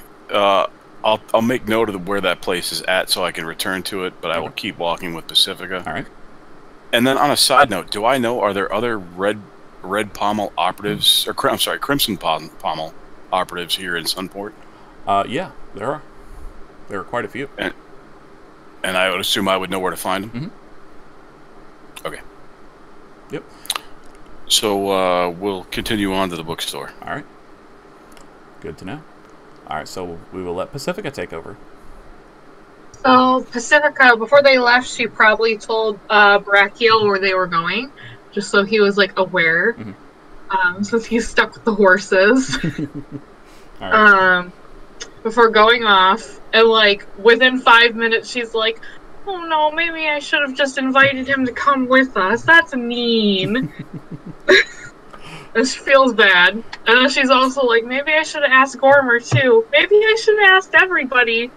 Are you saying this aloud, or are you thinking this in your head? No, she's saying all this out loud. And I say, look, they'll all be fine. Barakiel can handle himself. Gormer's a large lad. They'll be fine. They can take care of themselves. Well, that's not what I'm scared of. I want to be like nice and friendly.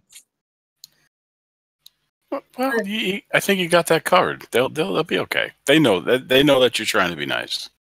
Okay, well, if you think so. I know so. So they just continue on to the bookstore. Okay. And she kind of vaguely remembers what she was told. She knows to just, go down like 3 blocks and then take a right. It takes you a few minutes, but after every street she passes, she definitely stops and like leans, looks to see if she can see anything that looks like a bookstore. Yeah. And then keeps going. All right. Yeah, it takes you a little longer than it normally would have, but you eventually do come across another, and again, like all the buildings here are kind of ramshackle and kind of decorated to look fancier on the outside than they might actually be. Except for this one. This one, it looks like a glorified outhouse from the outside. It is it looks rickety, and it's kind of sandwiched in between 2 other buildings. It's very narrow, but you can see books kind of piled in the windows, almost blocking the view outside from it. And above the door is a weathered sign that says Mabel's Marvelous Tomes. So Pacifica's like, oh, I think I found it. So she like quickly goes over to it, almost in like a bouncing like motion because she's excited. All right. And she goes to like check to see if the door is a push or pull door. It is a pull. All right, so she pulls the door and just looks around like, at least I checked, because she was about to push it. Yeah, so it kind of squeaks open, and the interior is it's kind of low light. It's still enough to read by, but it's definitely a contrast to the bright exterior, where there's a lot of sunlight coming in. This place doesn't look like it gets a lot of sunlight. But as you come in, you can kind of see a couple of other people milling about, just kind of browsing. And directly to the left, you see kind of squatted down a person just shelving books. And, Pacifica, she goes inside and she probably holds the door for Stitch, assuming he's going to come in. I'm coming in. All right. All right. Tabaxi are curious in nature. That's true. She stops and like looks up and kind of marvel really, because she's never been in like a standard like bookstore. Yeah, and it is floor to ceiling shelved with books. A lot of them are kind of musty and brittle looking, much like the exterior of the building. But you do see some that look to be a little newer, a little more up to date. So are the books like ancient or just not well kept? You gather they're just probably not very well kept. Okay. Or they've just been here a while. Okay. So Pacifica, she approaches the person that looks most like they probably work there. Okay, yeah, the only one who looks like they're working is the one who is kind of hunched over reshelving books. And as you get closer, definitely looks at least half orc in nature, and it is a female. And she kind of, as you approach, kind of stands up, brushes some dust off of her tunic, and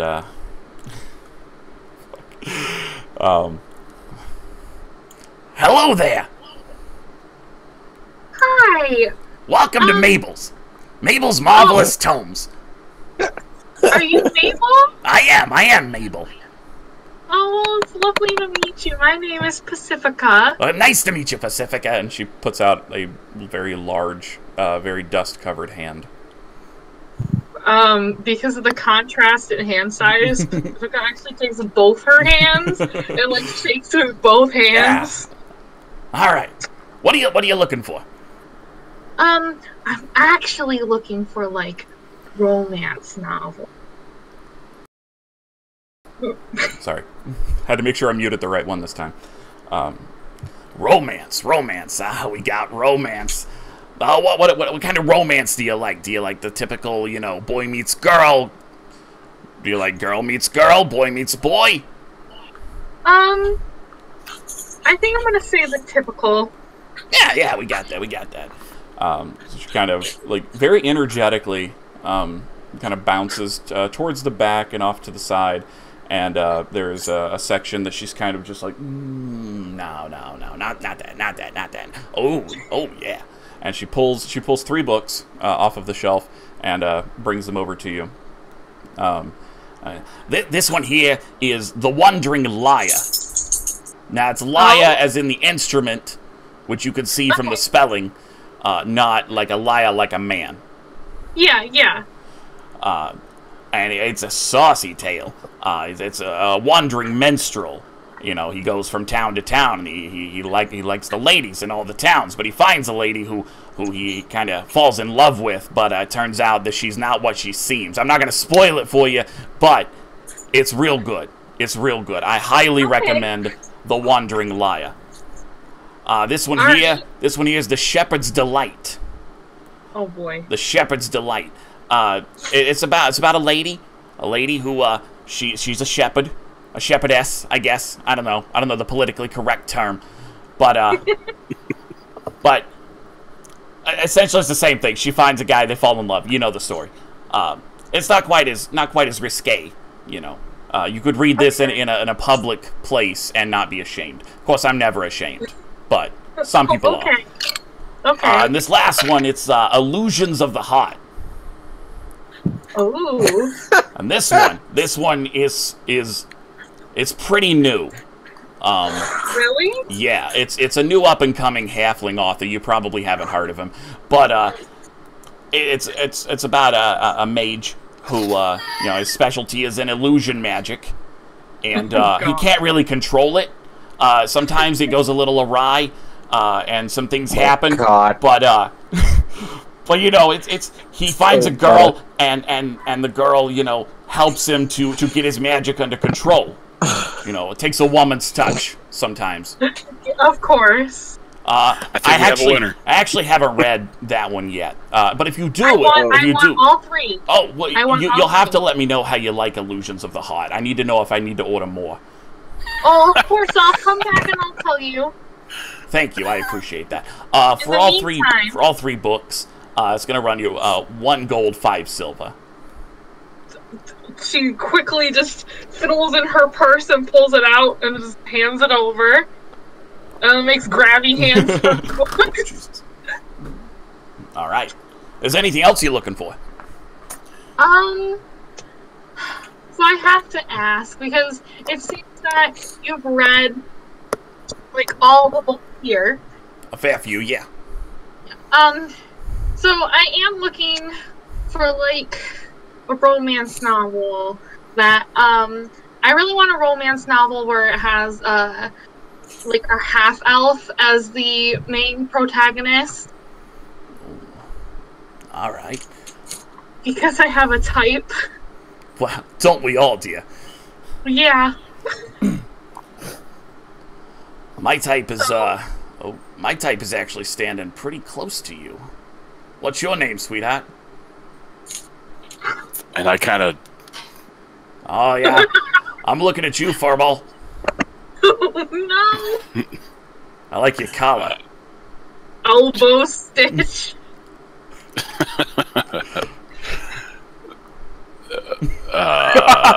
Speechless. That's how I like them. Anyway, back to your request, darling. let's see here. Half elf. She kind of drums her chin for a moment, starts going back through the books, and pulls one off the shelf. And it's a little more raggedy looking. And it is simply titled "The Meadow at Dusk." Okay. This one. Now, it's not saucy. It's not racy at all. So it's not my personal favorite, but it does have it features a half elf, but it's not boy meets girl. Okay. I hope that's all right. It's actually boy meets girl. That's fine. That's fine. All right. So, at this point, I look at Pacifica and I say, "Hey, there's tons of books around here. Maybe you should go look." And give me a moment with Mabel here. Oh, okay. I'll look. Pacifica takes that That book one's and she's 3 like, silver, just so you know. I'll buy it for her. I got it covered. A gentleman. Thank you. I like Exactly. I like a gentleman. She goes to look more for more half elves. All right. Go ahead and make an investigation check while Stitch chats up Mabel. Come on, Pacifica. Come on. Try and roll low on perception so you don't piss. Yeah. A 7. Crying. Sorry, my mouse cursor went away for a moment. They do that.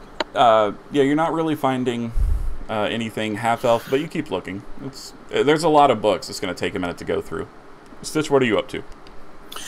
Well, I look at Mabel. I say, "Look, I had to play gullible in front of that one, but are you into tieflings by any chance?" Tieflings, I mean, we all had our experimental years, but no, not really my thing these days. All right. I like them a little world weary. You look a little rough around the edges, like you might be a little dangerous. I like claws sharp.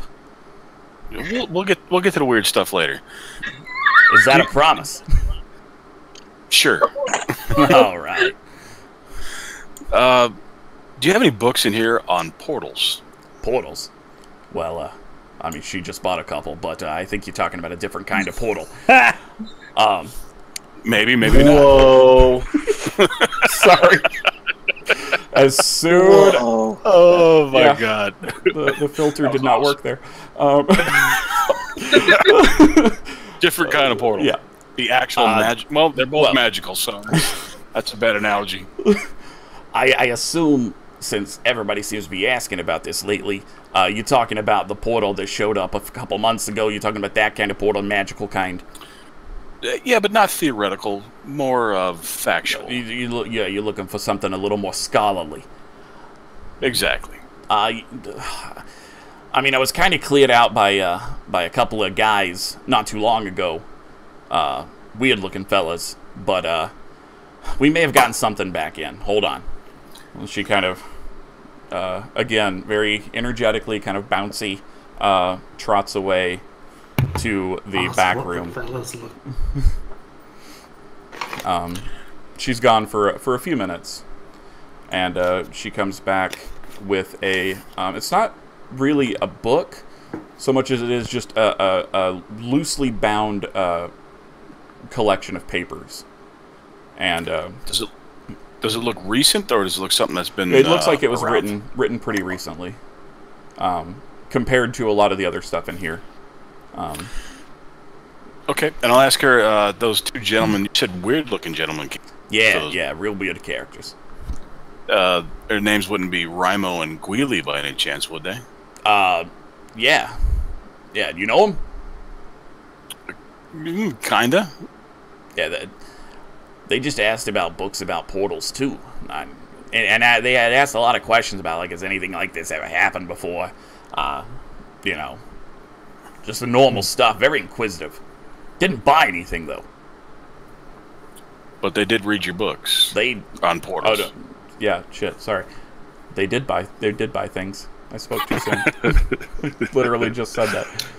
Nah, sorry. I get confused sometimes. I get a lot of customers. No worries. They bought a few books on portals. I tried to tell them there's not a lot in those books that'll help them, but they seemed like it was said the word portal, like they just bought it. The money was good.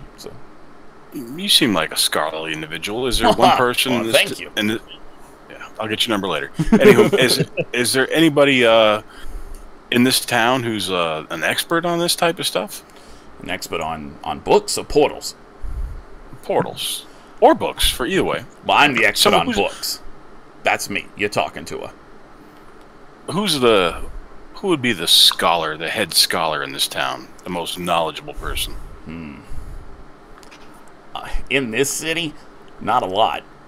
We got a couple of flame keepers that come by every now and then. They're the more scholarly type. We got a few monks that kind of travel around. No, as far as like within the city and in a location that you could go to regularly, no, there's not a lot of people here. You look like you know what this place is. You know what type of city you're in. Okay. So, what kind of book is what's your dirtiest book here? Oh. Like, you know what I'm talking about, dirty. All right. She kind of steps, once again, kind of to the back and pulls out a book and brings it over to you. And this book looks like it has been read many, many times. And as she kind of... it doesn't have a title on the cover. And she just kind of pulls open a few pages, and there are very graphic and detailed pictures drawn. Very, very well done. Fine craftsmanship. It's essentially the Kama Sutra of Osiria. I had Kama Sutra in my head the whole time. That's essentially what this is. Okay. Some people think of this as a reference book. I like to think of it more as a challenge book. Don't we all? It's like a Rubik's Cube. Only if I'm lucky. Well, we'll talk about that later. All right, so, okay. And I will hand Pacifica the book, and I will say, Mabel recommended this one.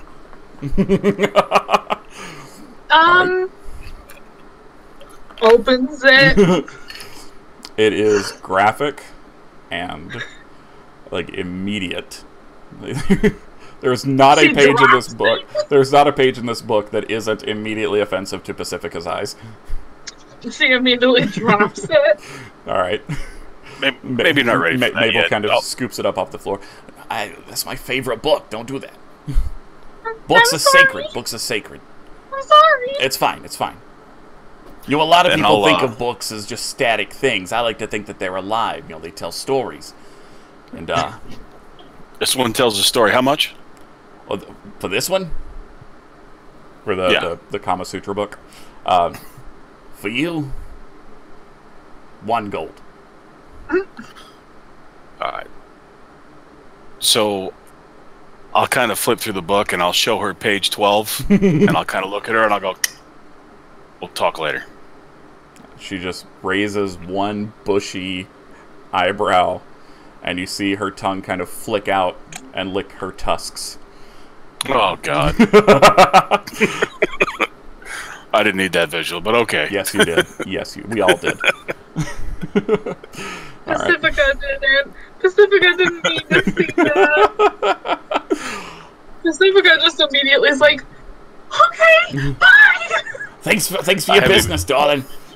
Then you wish you'd brought the angel with you. Yeah, she's like, let's crying. be honest, Mabel would have hit on you too. I haven't shown you page 12 yet. I don't know why you're blushing now. All right. So you have your books, and Stitch has his book. Did you also take the sheaf of papers that she brought out for the portal thing? Yes. I'll take those as well. All right. And I'll glance over those. And is there information worthwhile off those books? Looking through what's written there, it is recent. It looks like it was someone's account of the dimensions of the portal that appeared here in Sunport, and there are some theories scrawled through about what caused it, where it goes to. There's even an attempt at measuring the cubic feet of water that came out of it, trying to tie into some weird mathematical formula of where it came from. A lot of it is stuff that you guys already know. However, on the back page, there is an extra sheet that has just kind of been shoved in, and on this sheet there is a sketch of a person. And the Stitch, are you like looking at this out in the open? Like, are you showing it to Pacifica as well, or are you looking at it by yourself? No, I'm looking at it by myself. Okay. It is a face you do not recognize, but it looks to be elven. The features are elven. It's the person like has slicked back hair, and it's not a colored photo, but there's a streak of white, like left the color of the parchment, straight down the kind of like where the widow's peak is, all the way back, and above it is written the word blue with an arrow pointing to that streak of hair. So at that point, I'll be like, "Hey, Pacifica, come take a look at this," and I'll show her that piece of paper, and I say, "Does this mean anything to you? Do you recognize this person?" You do.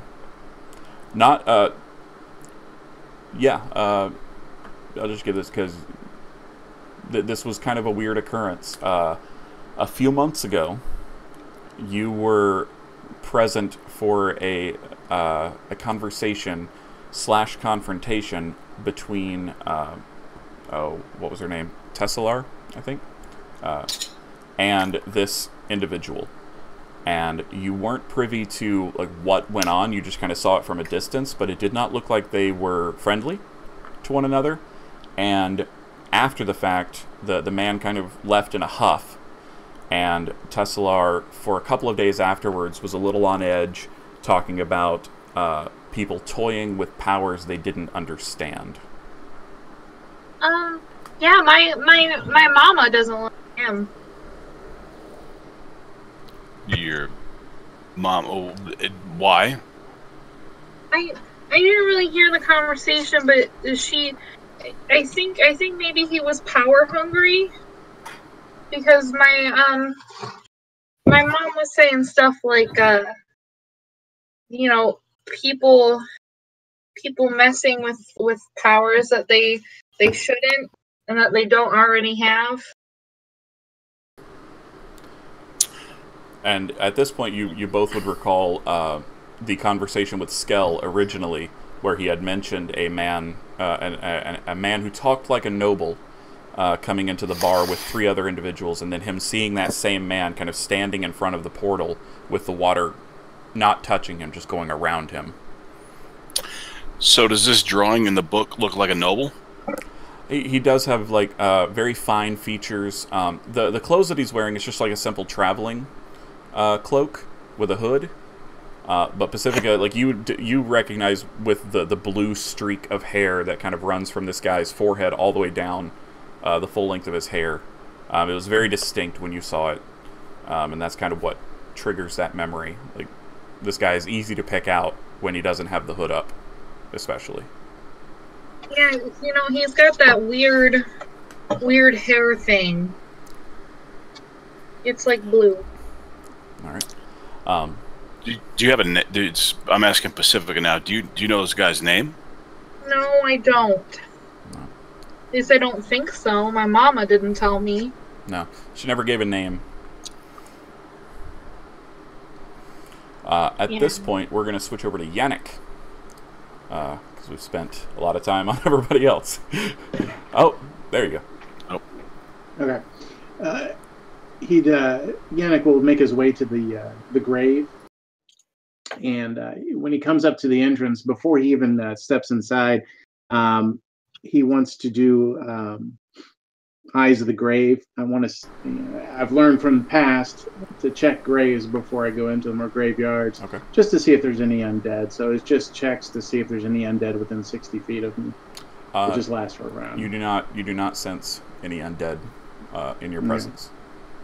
As I go in, I kneel as soon as I cross the threshold of the grave and touch the ground. Stand up, and I just start walking around, just doing, is it square, circular, or is it just kind of irregular shaped? Yeah, it's a little haphazard. Okay. But it's kind of in a vague circular shape. Okay. I just walk around to see if I can find any recent graves in the last couple months, and that's when the portal opened. Just to see if there's any gravestones or any recent internments since then. You do find a couple that look fairly recent. Okay. And the names are kind of chiseled into the wooden stakes on most of these. It's just a simple wooden stake denoting the grave. There are a few stone ones, but those look a little better kept. You gather those are probably a little more wealthy. Right. But yeah, you do find a couple. That look a little but fresher. not many. No. Okay. Is there a caretaker, like a caretaker shack or a building on the premise? Yeah, there's a building kind of attached to the cemetery, kind of off in the corner. Right. Doors are currently closed, but there's an open window. I go in, I take out my holy symbol and knock on the door, look in the window. Hello? Hello? My name is Yannick Richter, and I hold up my holy symbol. Can I speak with you? Ah, certainly. My name is Tristan. It's good to meet you, Tristan. Yeah. What can I do for you, sir? I noticed the graves from a few months ago. Were these people that were killed during the incident with the portal near the Seafoam Inn? No. Those two were actually soldiers once. They were executed. But it is my duty to ensure that everyone that dies here in Sunport receives a proper burial. Good man. Have you heard of the portal opening a few months ago? Of course. It did a fair number on the graves here. It's been a while. Me getting everything back into shape. So there was damage from the water? Yeah, you would notice that like a little bit of the soil is loose around most of the graves. You can still tell like the age of them, but there's definitely some standing water at one point and then kind of soaked into the ground. But no difficulties afterwards? What do you mean? I've been around, sir. I've seen people desecrate graves in the past. He looks at your holy symbol again. We haven't had any walking dead, if that's what you mean. No, that's never really been a problem here in Sunport.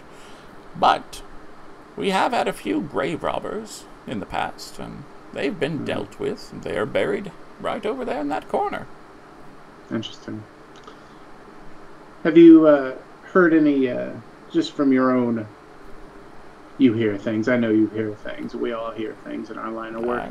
Have you heard anyone talk about the poor, or the? I heard a mention of an elf man, maybe, that was near there. I mostly keep to the cemetery, but when you people talk, as you say, and there was a strange group that came through 2 months back. Right around when the portal opened, and we get strange folk in here quite often, but apparently these four left an impression. Most people believe that one of them was the one who caused the portal in the first place. I don't know if I believe that, though. It is a strange world. Indeed it is.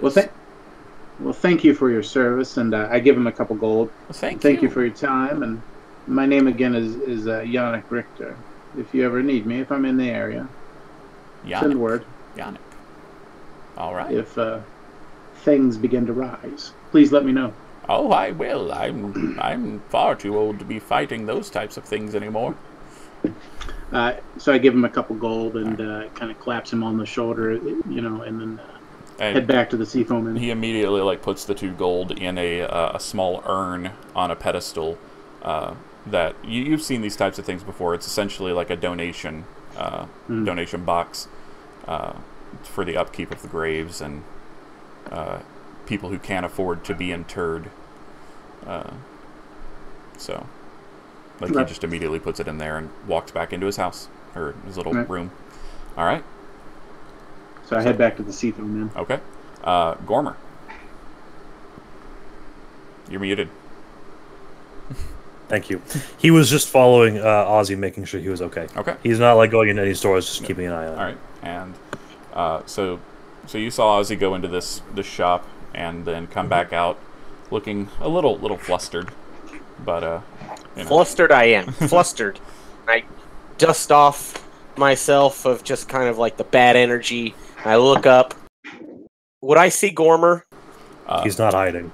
Then yeah, you would.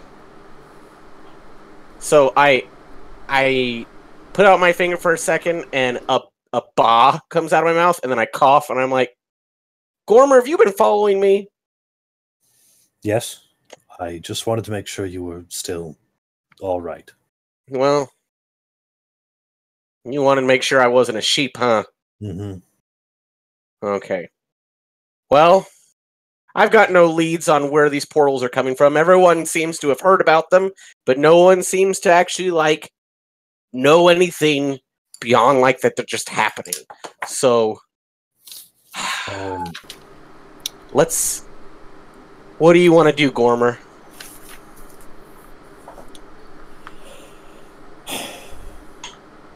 I'm not really certain. There's, cities aren't really my strong point. I perk up when you say cities aren't strong point. There is one lead, and I think I prefer going with you than Pacifica. Because I don't think I'm on her good person list. We need to go looking for the druids. What? Out in the woods. Your people, where you like being. Ooh, I do like the woods, but I don't know any druids. I've never... What? You're Furbolg and you don't know druids? I've met some druids, but my clan, we sang songs with the Fae courts, not druids. Well, what if we just went into the woods anyways and took a look? And I'm sure we might gather somebody's attention. I think we should probably wait for everyone to do that.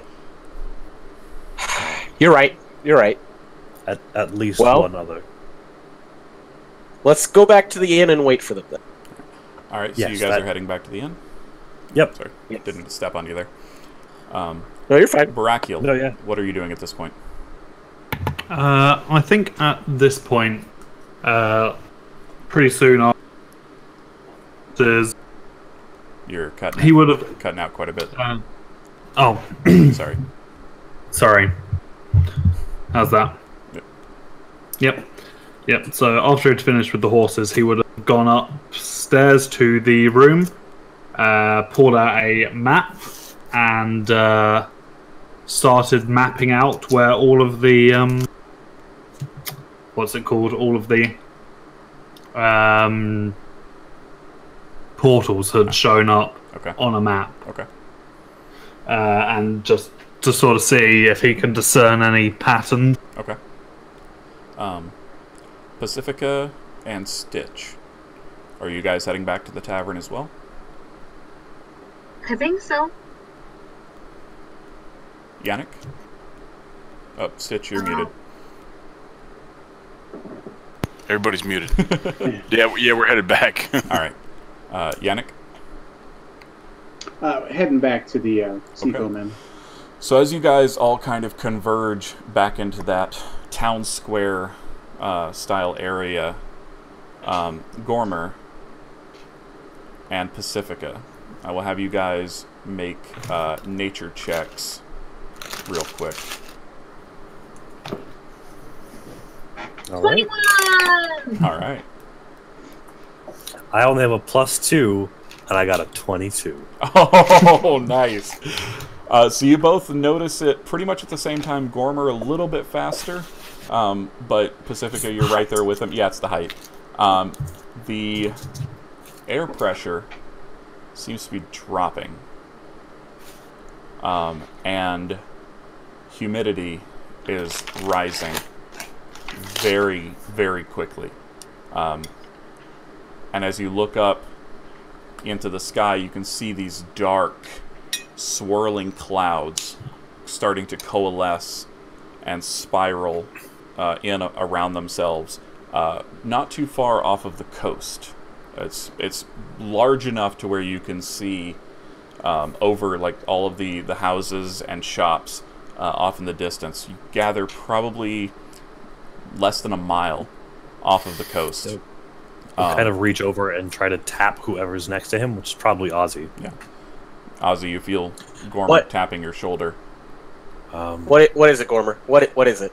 Perhaps we should try to find those druids now. And he'll point to the clouds. And as if cast from your hand, as you point, a massive bolt of lightning just strikes down into the ocean, and you all hear just this enormous boom of thunder. Barakiel, it rattles the walls and windows of the inn. Muted. I think like he's got like a map laid out. Yeah. Browse all the tables and like all the pieces that he's been carefully placing out over everywhere. Oh no. So he'll go look out the window, see if he can see. You see these massive thunderheads just kind of crashing into one another, a lot faster than clouds would normally move, and just swirling in these strange patterns. And another bolt of lightning strikes the ocean, and from where you are, you all would see it above, like high up in the air, probably a couple hundred feet at least, a small shimmer in the air begin to kind of pull, like a wound, just starting to pull itself open. Now, since Pacifica is an ocean druid, she kind of almost immediately and instinctively just is like, I think we should go down there. Let's go, Stitch. Gormer, looking at the storm, looks pretty visibly shaken and uncomfortable. But kind of seeing that ripple, he'll look down to Ozzy. We need to go there. And he's just gonna go. Alright. I run behind him. Okay. Trying desperately to keep up.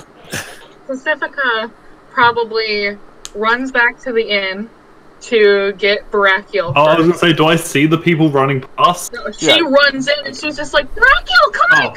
Oh, I was gonna say, like, if I saw you guys, like, because I've got my head stuck out, he'd like whistle for the horses and like climb out of the window and just like not like jump out from a second story window. Yeah, it's only a first story window actually. It's not too bad. Yeah.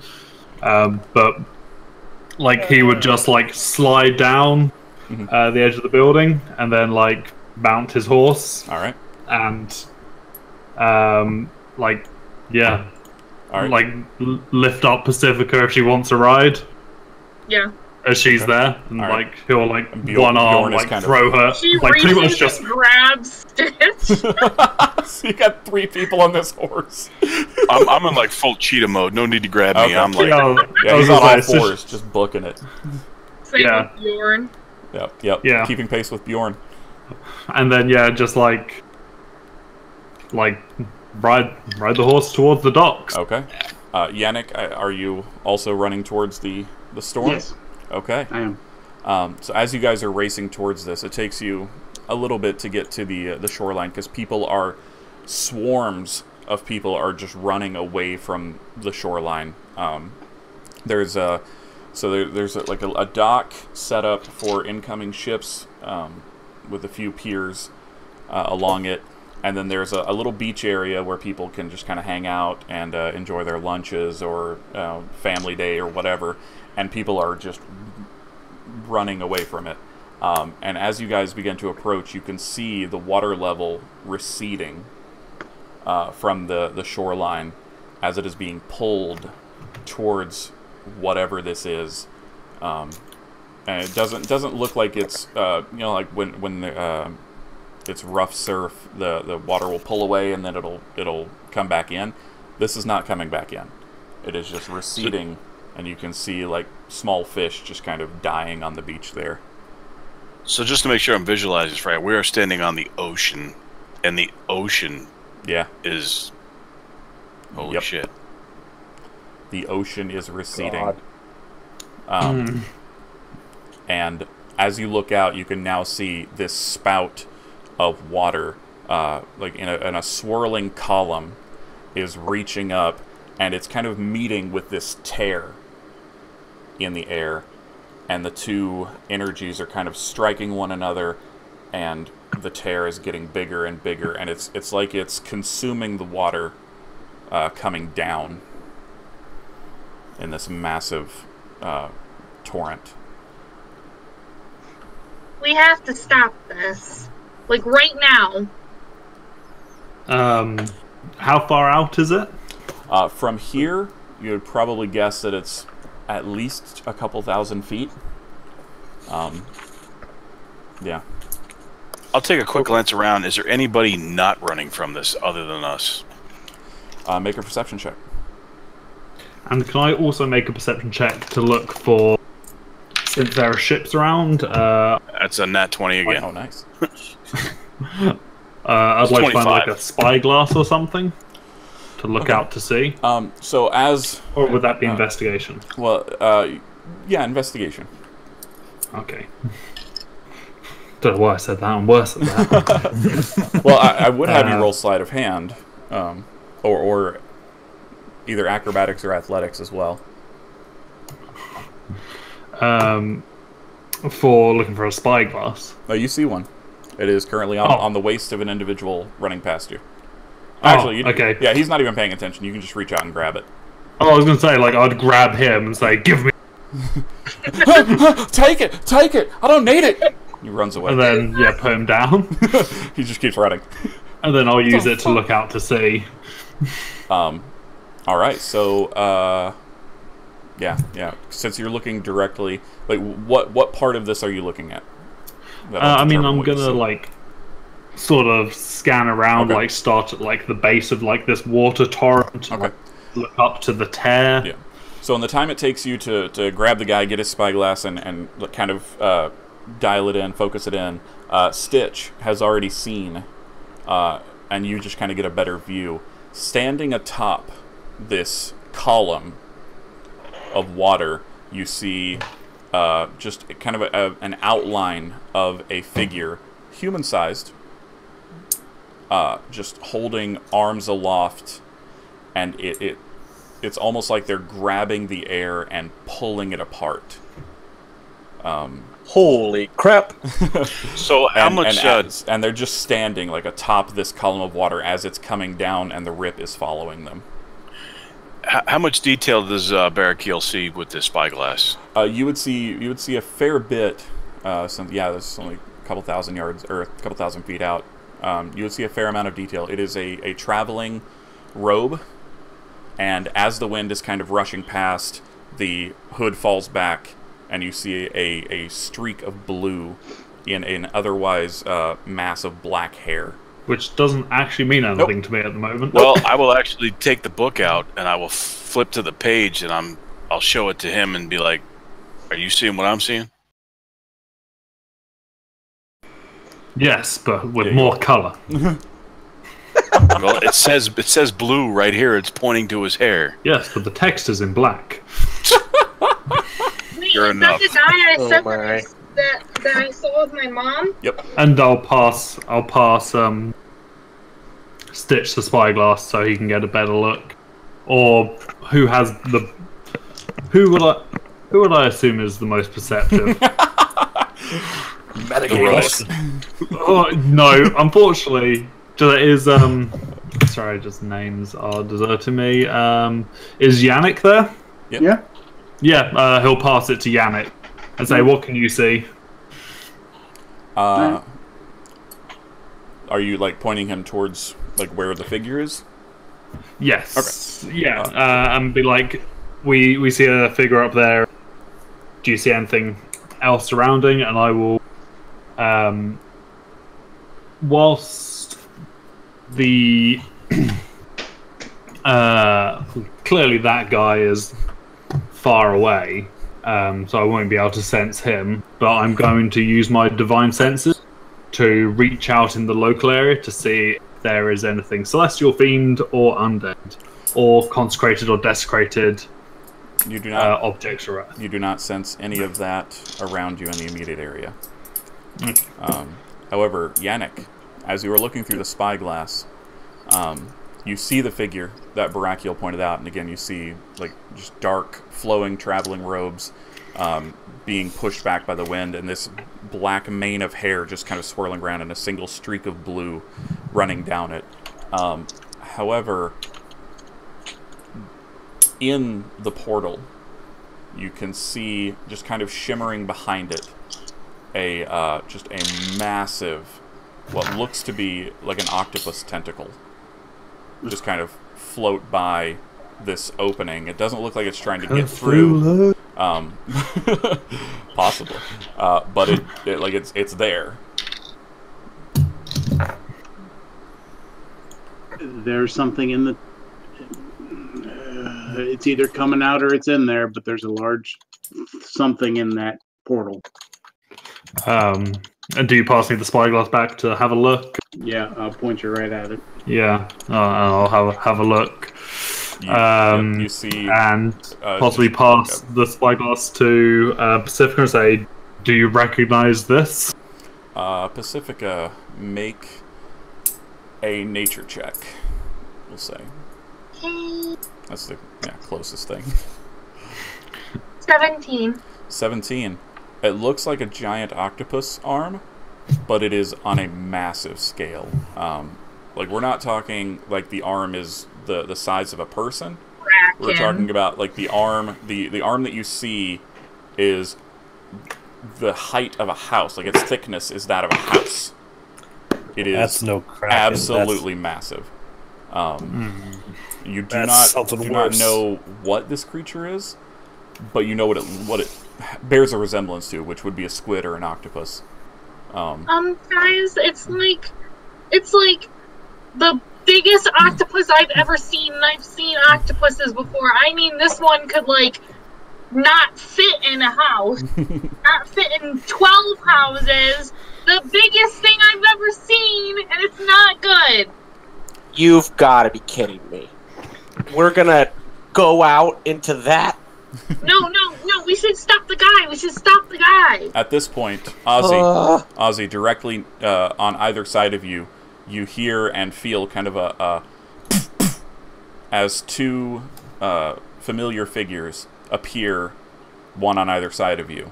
One is clad in red and blue, the other is clad in green and blue, glorious mustaches twirling, wands at the ready. Raimo and Guili have arrived, and oh look! They kind of look to you, and like, hello, friend, and then they look to what's happening. we might be too late, and they just they both put their hands on the ground in the sand, and you watch as like they both kind of twist their hands, and a disc of energy kind of rises up out of the ground. They both hop onto each one of them and begin riding those discs out to where this is happening. Wands held out. Whoa. Now, I can't do anything fancy like that, but is there a rowing boat somewhere? There are some smaller boats, along with some larger ships that are moored at these piers.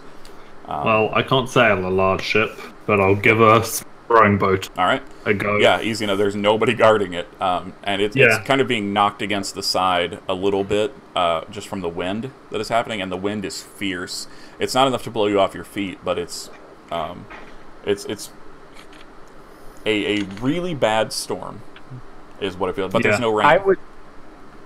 I would like to, at this moment, as they're floating on those discs away, I would like to Misty Step onto one of those floating discs. Okay. All right. Yeah. So we'll say that you do that. Do you need to roll for wild magic on that? I do need to roll for wild magic. Right, let's do it. I do not have wild magic happen. Okay, good. All right. Yeah, that would be amazing. All right. So, which one do you pick, Rimo or Guili? We're gonna go with Guili. All right. So, green and blue. So you can jump higher. Yep. Yes. So I can jump higher with Guili. DM to players, he does have the jump spell. Fantastic. So he kind of like, glad to have you, friend. What is happening? What? This is insane. This is insane. I agree. Oh, shit. Why did I jump on this with you? Oh my god. I don't know. What can you do? Well, I mean, obviously you can jump onto things, but can you help? Yes, but like, oh, I didn't think this through. Okay. All right, so you guys see Ozzy kind of like vanish and then appear on one of the floating discs next to Guili. And with that, continuing to float away. Gormer is going to kind of stop Barakiel from the rowboat and point to a larger one, not like a single mast, like just a single mast, like a small schooner or something. We should try that. Okay. I think we can figure it out. I will say to him that you, me, and the priest can get on this rowboat. I don't trust the sails with the wind. Okay. So, what about what about Pacifica? I don't want her to be here alone. She can stay here with Stitch and look out for the other assailant. They said that he had companions. There's only one person up on the portal. Yep. Okay, he'll look back to Stitch and Pacifica. Mm-hmm. Would you like me to stay, or should I go? Should I stay, or should I go? Should I go? We're gonna get sued. We're gonna get sued now. If I stay, there will be trouble. Let me guess. Stay with Barakiel. He'll need you. All right. He'll kind of pat himself down and smack his face a couple times in preparation. Okay. All right. Do you guys want to take Bjorn? I don't know what he'll be able to do on the boat. Can he row? Bjorn should stay with you. Yes. Just picturing a dog with an oar in its mouth, just like... Yeah. If there were any dog to do it, it would be Bjorn. That's true. That is fair. I mean, he is Viking descent. Bjorn. Sure. All right. So, Yannick, are you going with Barakiel and Gormer? I will. As I'm getting into the boat, I'm going to cast False Life on myself to give me some temporary hit points. All right. So, yeah, you begin rowing. The wind is pushing against you. So, who is manning the oars? That would most likely be Barakiel. Okay. I can assist. All right. So, Barakiel, roll with advantage, please. A strength check. Strength athletics. Athletics. Yeah, athletics. Yes. Yes. 23. 23. Oh, yeah. With Gormer's assistance, you guys managed to get this thing going, and you're still trailing behind Rimo and Guili because they got a little bit of a jump on you, but the discs do not float at a rapid pace, so you guys are starting to gain on them slowly. It looks like you'll meet up with one another in probably another 20 or 30 seconds. Ozzy. Yes. Are you doing anything while floating on this disc towards this giant column of spiraling? Hugging onto his leg. Yeah. Well, yeah. So I'm a halfling, so I can share the space with Guili. Mm-hmm. I have my cards ready, and I will cast I will cast Mage Armor, and my cards come over across my body. So that's going to be one of my level 1s. And I'm rolling Wild Magic. Oh, shit. Oh, God. Okay. Oh, boy. Okay. Fireball on yourself. Oh, no. Okay.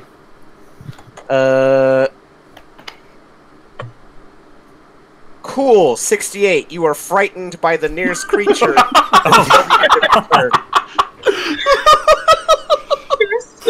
So it's a turn, like less than 3 seconds, and I'm holding onto Gweely's leg, and I look up, and I just go. He is absolutely Sure, terrifying. we'll pick you up on the way past. So what do you do? If you're frightened is different than terrified. Let me read you. Frightened. He just can't move any closer. Okay, you can't move any closer. You don't have to run away from it. You don't have to run away. You can from just it. drop to your knees and grovel, whatever. Yeah, you can just grovel for 6 seconds. I'm screaming. Yeah. I'm screaming. Yeah. Get a hold of yourself, friend. I don't know how. And then it's over. Yep. Like. You shake it off. It's like, I'm a what little the fuck? soiled. Like I have peed myself. It's hard to tell with like the water and wind. Yeah. So. Well, yeah, with the wind and the spray, we're all probably soaked at this point. Yeah. Yep. You all are getting pretty drenched, except for Pacifica and Stitch. They are on the shore, and the shore is moving. Like the shore is getting larger because the water is leaving.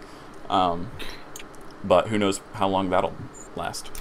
At this point, the tear has gone from just kind of a slight rip in space to probably a man-sized tear.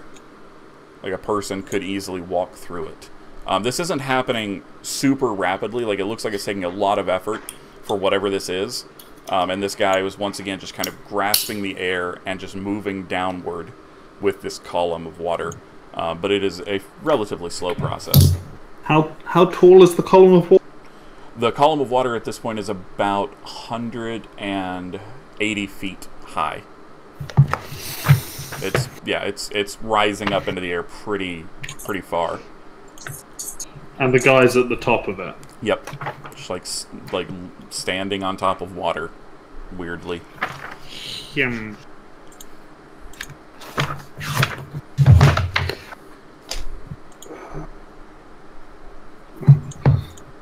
So I can't even throw a javelin. If I'm close enough, I would like to shoot magic missiles at him. Okay. So what's the range of magic missile? 120 feet. 120? Yeah, it's pretty far. I was gonna say, but if he's 180 feet in the air, yeah. that was why I asked. When Gweely gets in range, I'm gonna start shooting magic missiles. Okay. I can throw you. I might be able to get clear off that 60 feet. Well, you gotta be Toss on the this hop. disc with me. I can get there. Oh God. So. No, not yet. So Ozzy, you would recognize this spell that you're currently on, and it is Tensor's floating disc. It cannot move vertically. Crap. Yeah. Okay. So, like, you guys are getting within range of the column of water, but not within range of the guy just yet. I do have a light crossbow. A light crossbow. That does have range, but I will have disadvantage shooting. It's like a 300-foot range with disadvantage? 320. Yeah, okay. Can I possibly take a turn to aim to negate that? Cancel it out? Sure. So you spend a turn kind of setting up. Ozzy, what are you doing? The water that's being channeled up, is it gushing up? Is the current of water going up to this person? Yes. It's like a almost a fountain style, but it is spiraling. It is just like a column of water that is turning, and it looks like more water is being gathered. And as you get closer, it actually looks as though the individual is channeling the water somehow into this, using its energy to power this rift. Okay. How wide is this column of water? It's probably about 15 feet wide. 15 feet wide. Okay, Roughly, and yeah. how close am I to this column now? How close do you want to be? Well, you're riding with Ramo and Wheelie, so they would stop roughly 20-25 feet out, so that they can be within range to attack this guy or close the rift when they can. So, what I'm gonna do is really stupid. I'm going to Misty Step and aim for the water that's channeling up, and ride it up. Oh, like I'm gonna try it. All right, ride it up. Okay, and kind of like slingshot myself. Does Gormer see him do this? I mean, you can see him like casting something very quickly. Okay. And then I'm gonna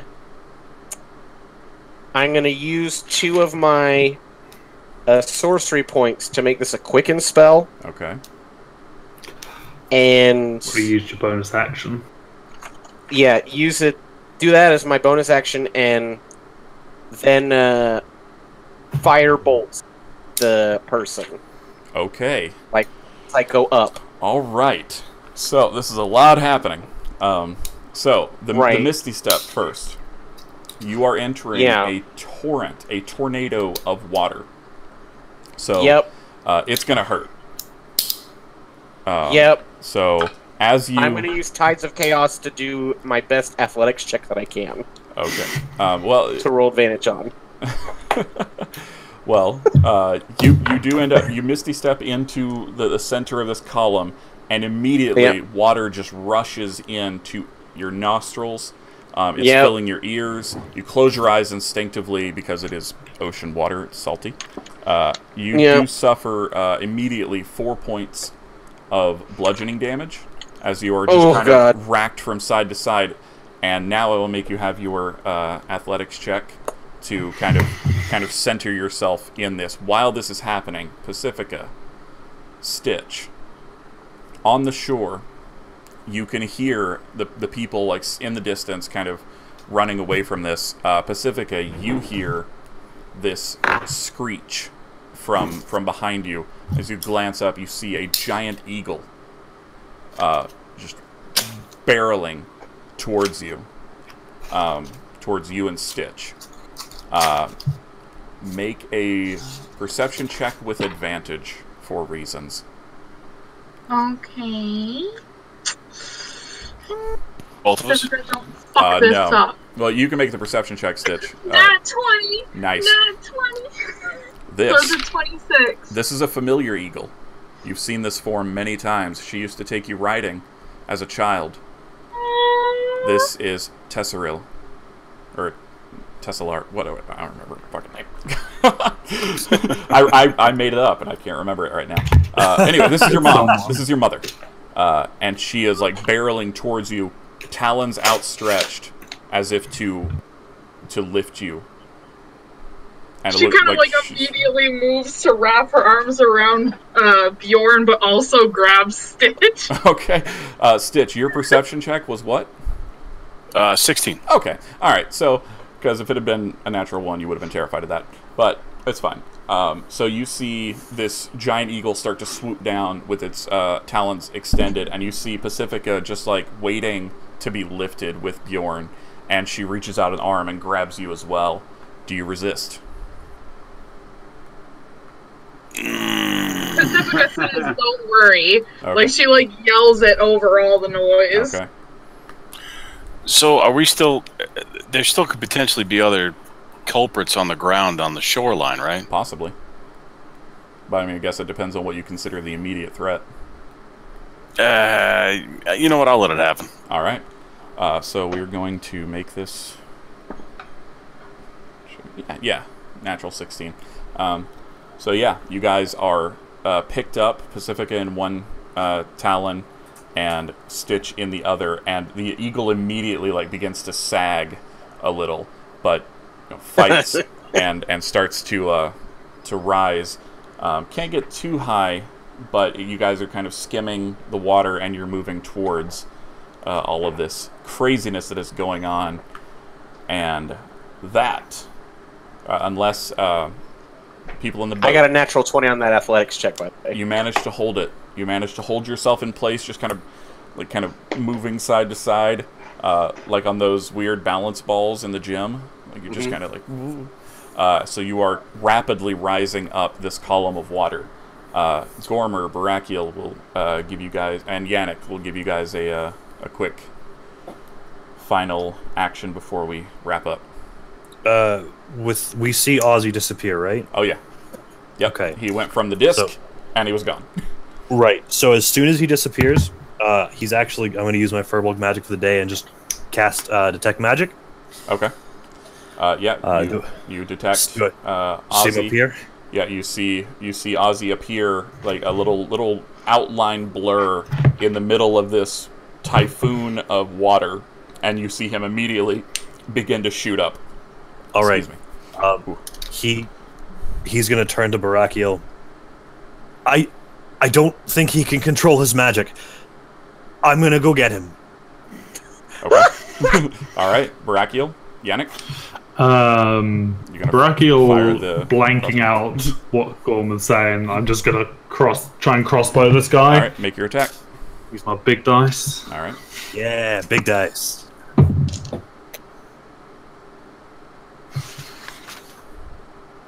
12.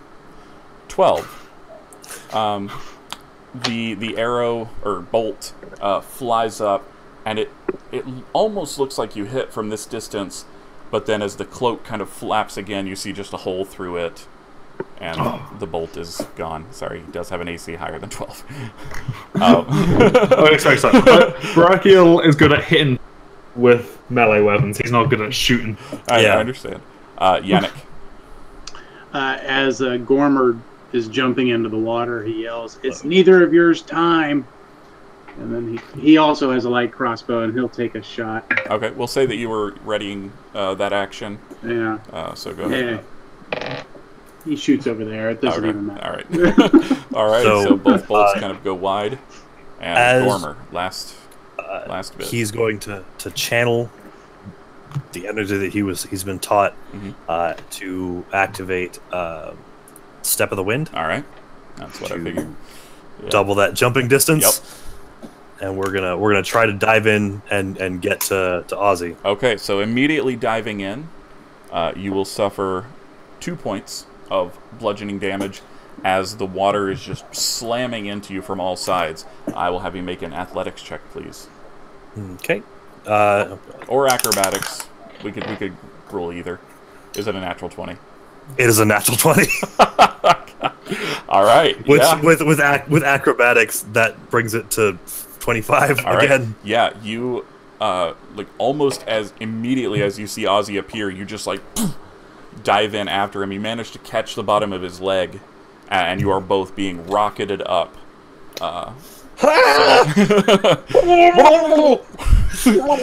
And that, ladies and gentlemen, is where we will end tonight's session. Holy shit!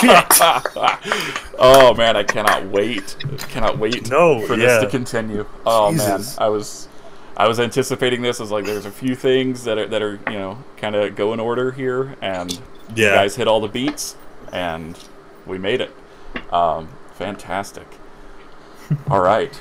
So thank you to everyone who has stuck with us through this whole thing, and this episode will be uploaded to YouTube later tonight. YouTube's been being kind, so should be able to get it up tonight.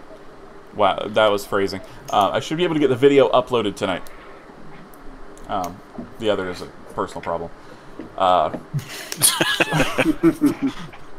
So, I would like to thank all of my players. Thank you guys for Thank you. I was about to say joining me tonight for this ridiculousness. And God, thank you for Wild Magic. That was fantastic. Thank you all. Seriously, this is always a blast. And next week, it looks like we will have a one-shot going off. We will figure out the logistics of that and keep you guys updated. I will not be here to DM. Got to go be a good husband for a little while. But I will be back, and then we will literally dive right back into this craziness. So, yeah, get caught up on the rest of the episodes, and we will see you guys next Sunday, same time, same place, for whoever's running the one-shot. Until then, ladies and gentlemen, don't forget to keep it friendly. Good night. Yeah. Night. Night. Night. Night.